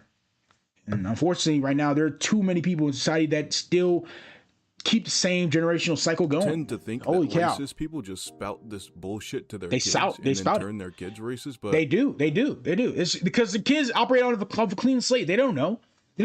It's the parents that are feeding the information to the kid. They're speaking this homophobia, this transphobia, this racism, this equality issues, and all that gender dysphoria. Like they're speaking these bad ideology ideas because that's what they grew up on. They think it's correct, it's right, but it's not. It's not correct, it's not right. But they don't want to take in the time to understand things and actually learn a thing or two. They don't.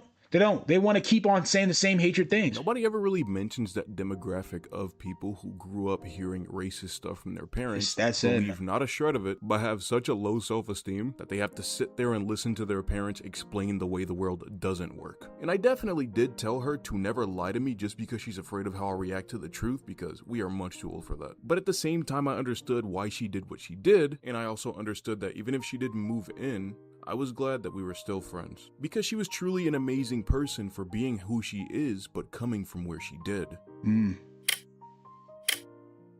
Wow. 1 month later. So you're changing your mind about not wanting to move in, and instead you do want to move in because you had an argument with your parents that made you realize they're never going to let you grow up and be the person you're supposed to be. So you threw all of your stuff in your car and drove all the way out here because you're looking for a place to stay. Yes. I mark my food with my initials. That's good stuff, man. Oh, damn.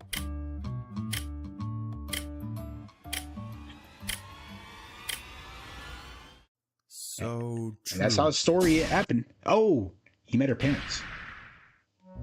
You met a racist parents. Do you go to school or work? Why the fuck would I let her talk me into doing this? Why would you go to the parents' house knowing that they're racist? What the hell? Who does that? Why is she bringing you to the house? Why is she inviting you knowing that they're racist as hell? What the hell? Well, we gotta change their mindset. No, they've been thinking about this their whole lives. Then you can't change a racist. You can't change someone who's been spouting the same bullcrap since the day they were born, and then they've grown up with the same bullcrap and they teach the same things to their kids. How do you change that? You can't change a cycle that has been written for so many years. How do you do that? What do you even do in that situation? I work from home, sir. You should have said the stock market. Ah, okay. Doing what exactly? Say the stock market. I'm an artist. Fuck! Like cartoons and stuff. Oh, damn. Nigga, so no. You draw pictures all day? True is a YouTuber. He's wow. No, I would have never told anyone that.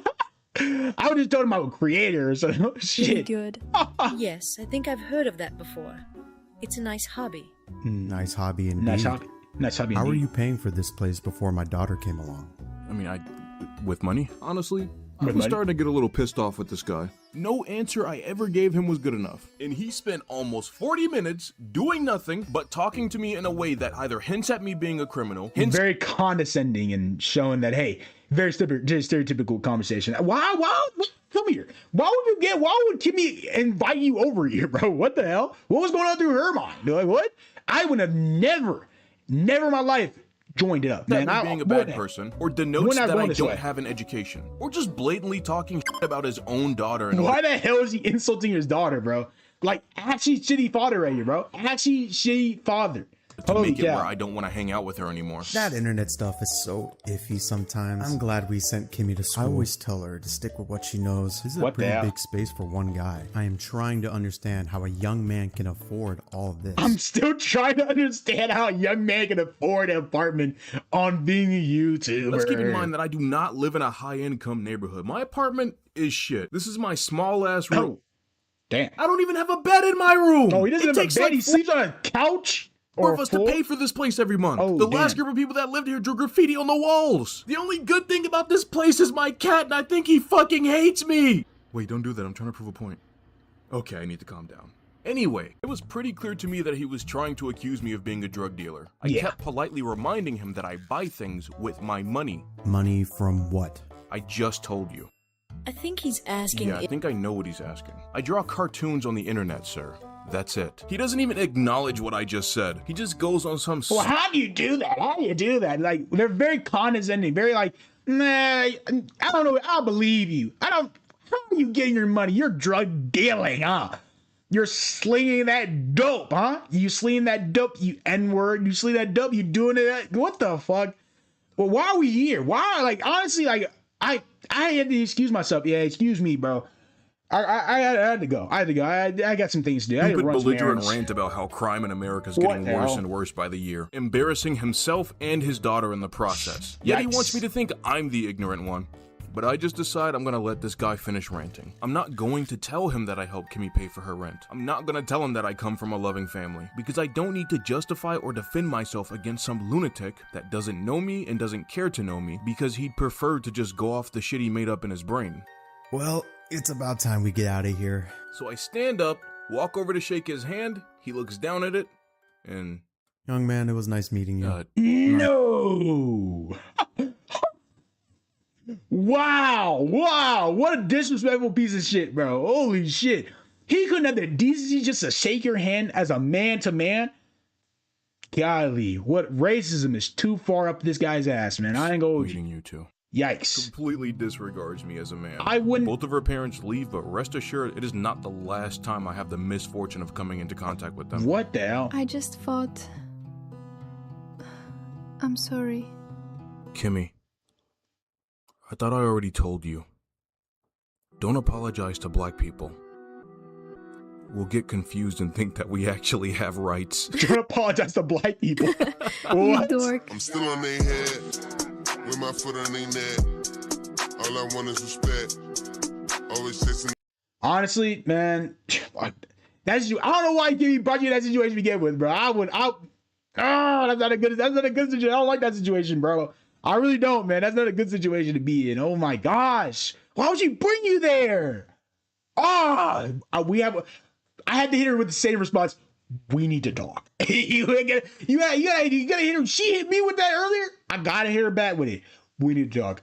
Yeah, don't ever bring me around your parents ever again. I don't want to ever see them or hear from them in my entire life. They are dead to me as the ant on my shoe. Like, don't ever bring that to me. Don't ever show that to me. Don't ever bring them around here. They are gone. Dead is gone, bro. But honestly, though, I guess that's what friends are for. That's how close the bond gets, man. That's how close it's like iron linked, I guess. Like iron linked bond. That's a great bond. I'm not gonna hold you. I'm not gonna lie to you. But bro, I am dead tired, brother, tired. I am overly tired, bro. Overly tired. And man, I'm gonna have to end the stream today. Like I said, I came home late last night and I still did a stream for y'all, bro. I still made love for y'all, bro. Wait, pause on that. Yeah, hold on, wait, let me backtrack. I still did this for y'all, man. I still came up and came strong, yo. And really did it for you, man. I really did it for you. I released all my nutrients for you. Okay, wait, pause, bro. Pause on that, Zessie. Pause, skip. Pause. Anyway, man, I hope y'all having a blessed night. Hope y'all having a good rest of your day or good rest of y'all night, man. Hope y'all have a good rest of y'all day tomorrow. I'll see y'all tomorrow again at 5 p.m. sharp. Don't worry. Like I said, I'll put a post out on the new updates that are gonna be coming shortly, man. Like I said, this thing, I did not expect this thing to happen. I really didn't. It was unexpected moment that I didn't perceive. Okay, I legit didn't know this was gonna happen. But it unfortunately hit me. Unfortunately, it hit me like a freight train to a battering ram. Like it hit me. Okay, so certain things are going to be changing. The way I stream is going to be changing, and hopefully you guys are here for the ride. Okay, but I'm just telling you right now, things are going to be changing. There's gonna be things going to be happening. Okay. So, like I said, I love every single one of y'all, man. Hope you guys have a good rest of your night, and until next time, my brothers and sisters. Because my name is Corey Genjin. Nah, man, fuck all that, man. My name is PraiseKoi, bro.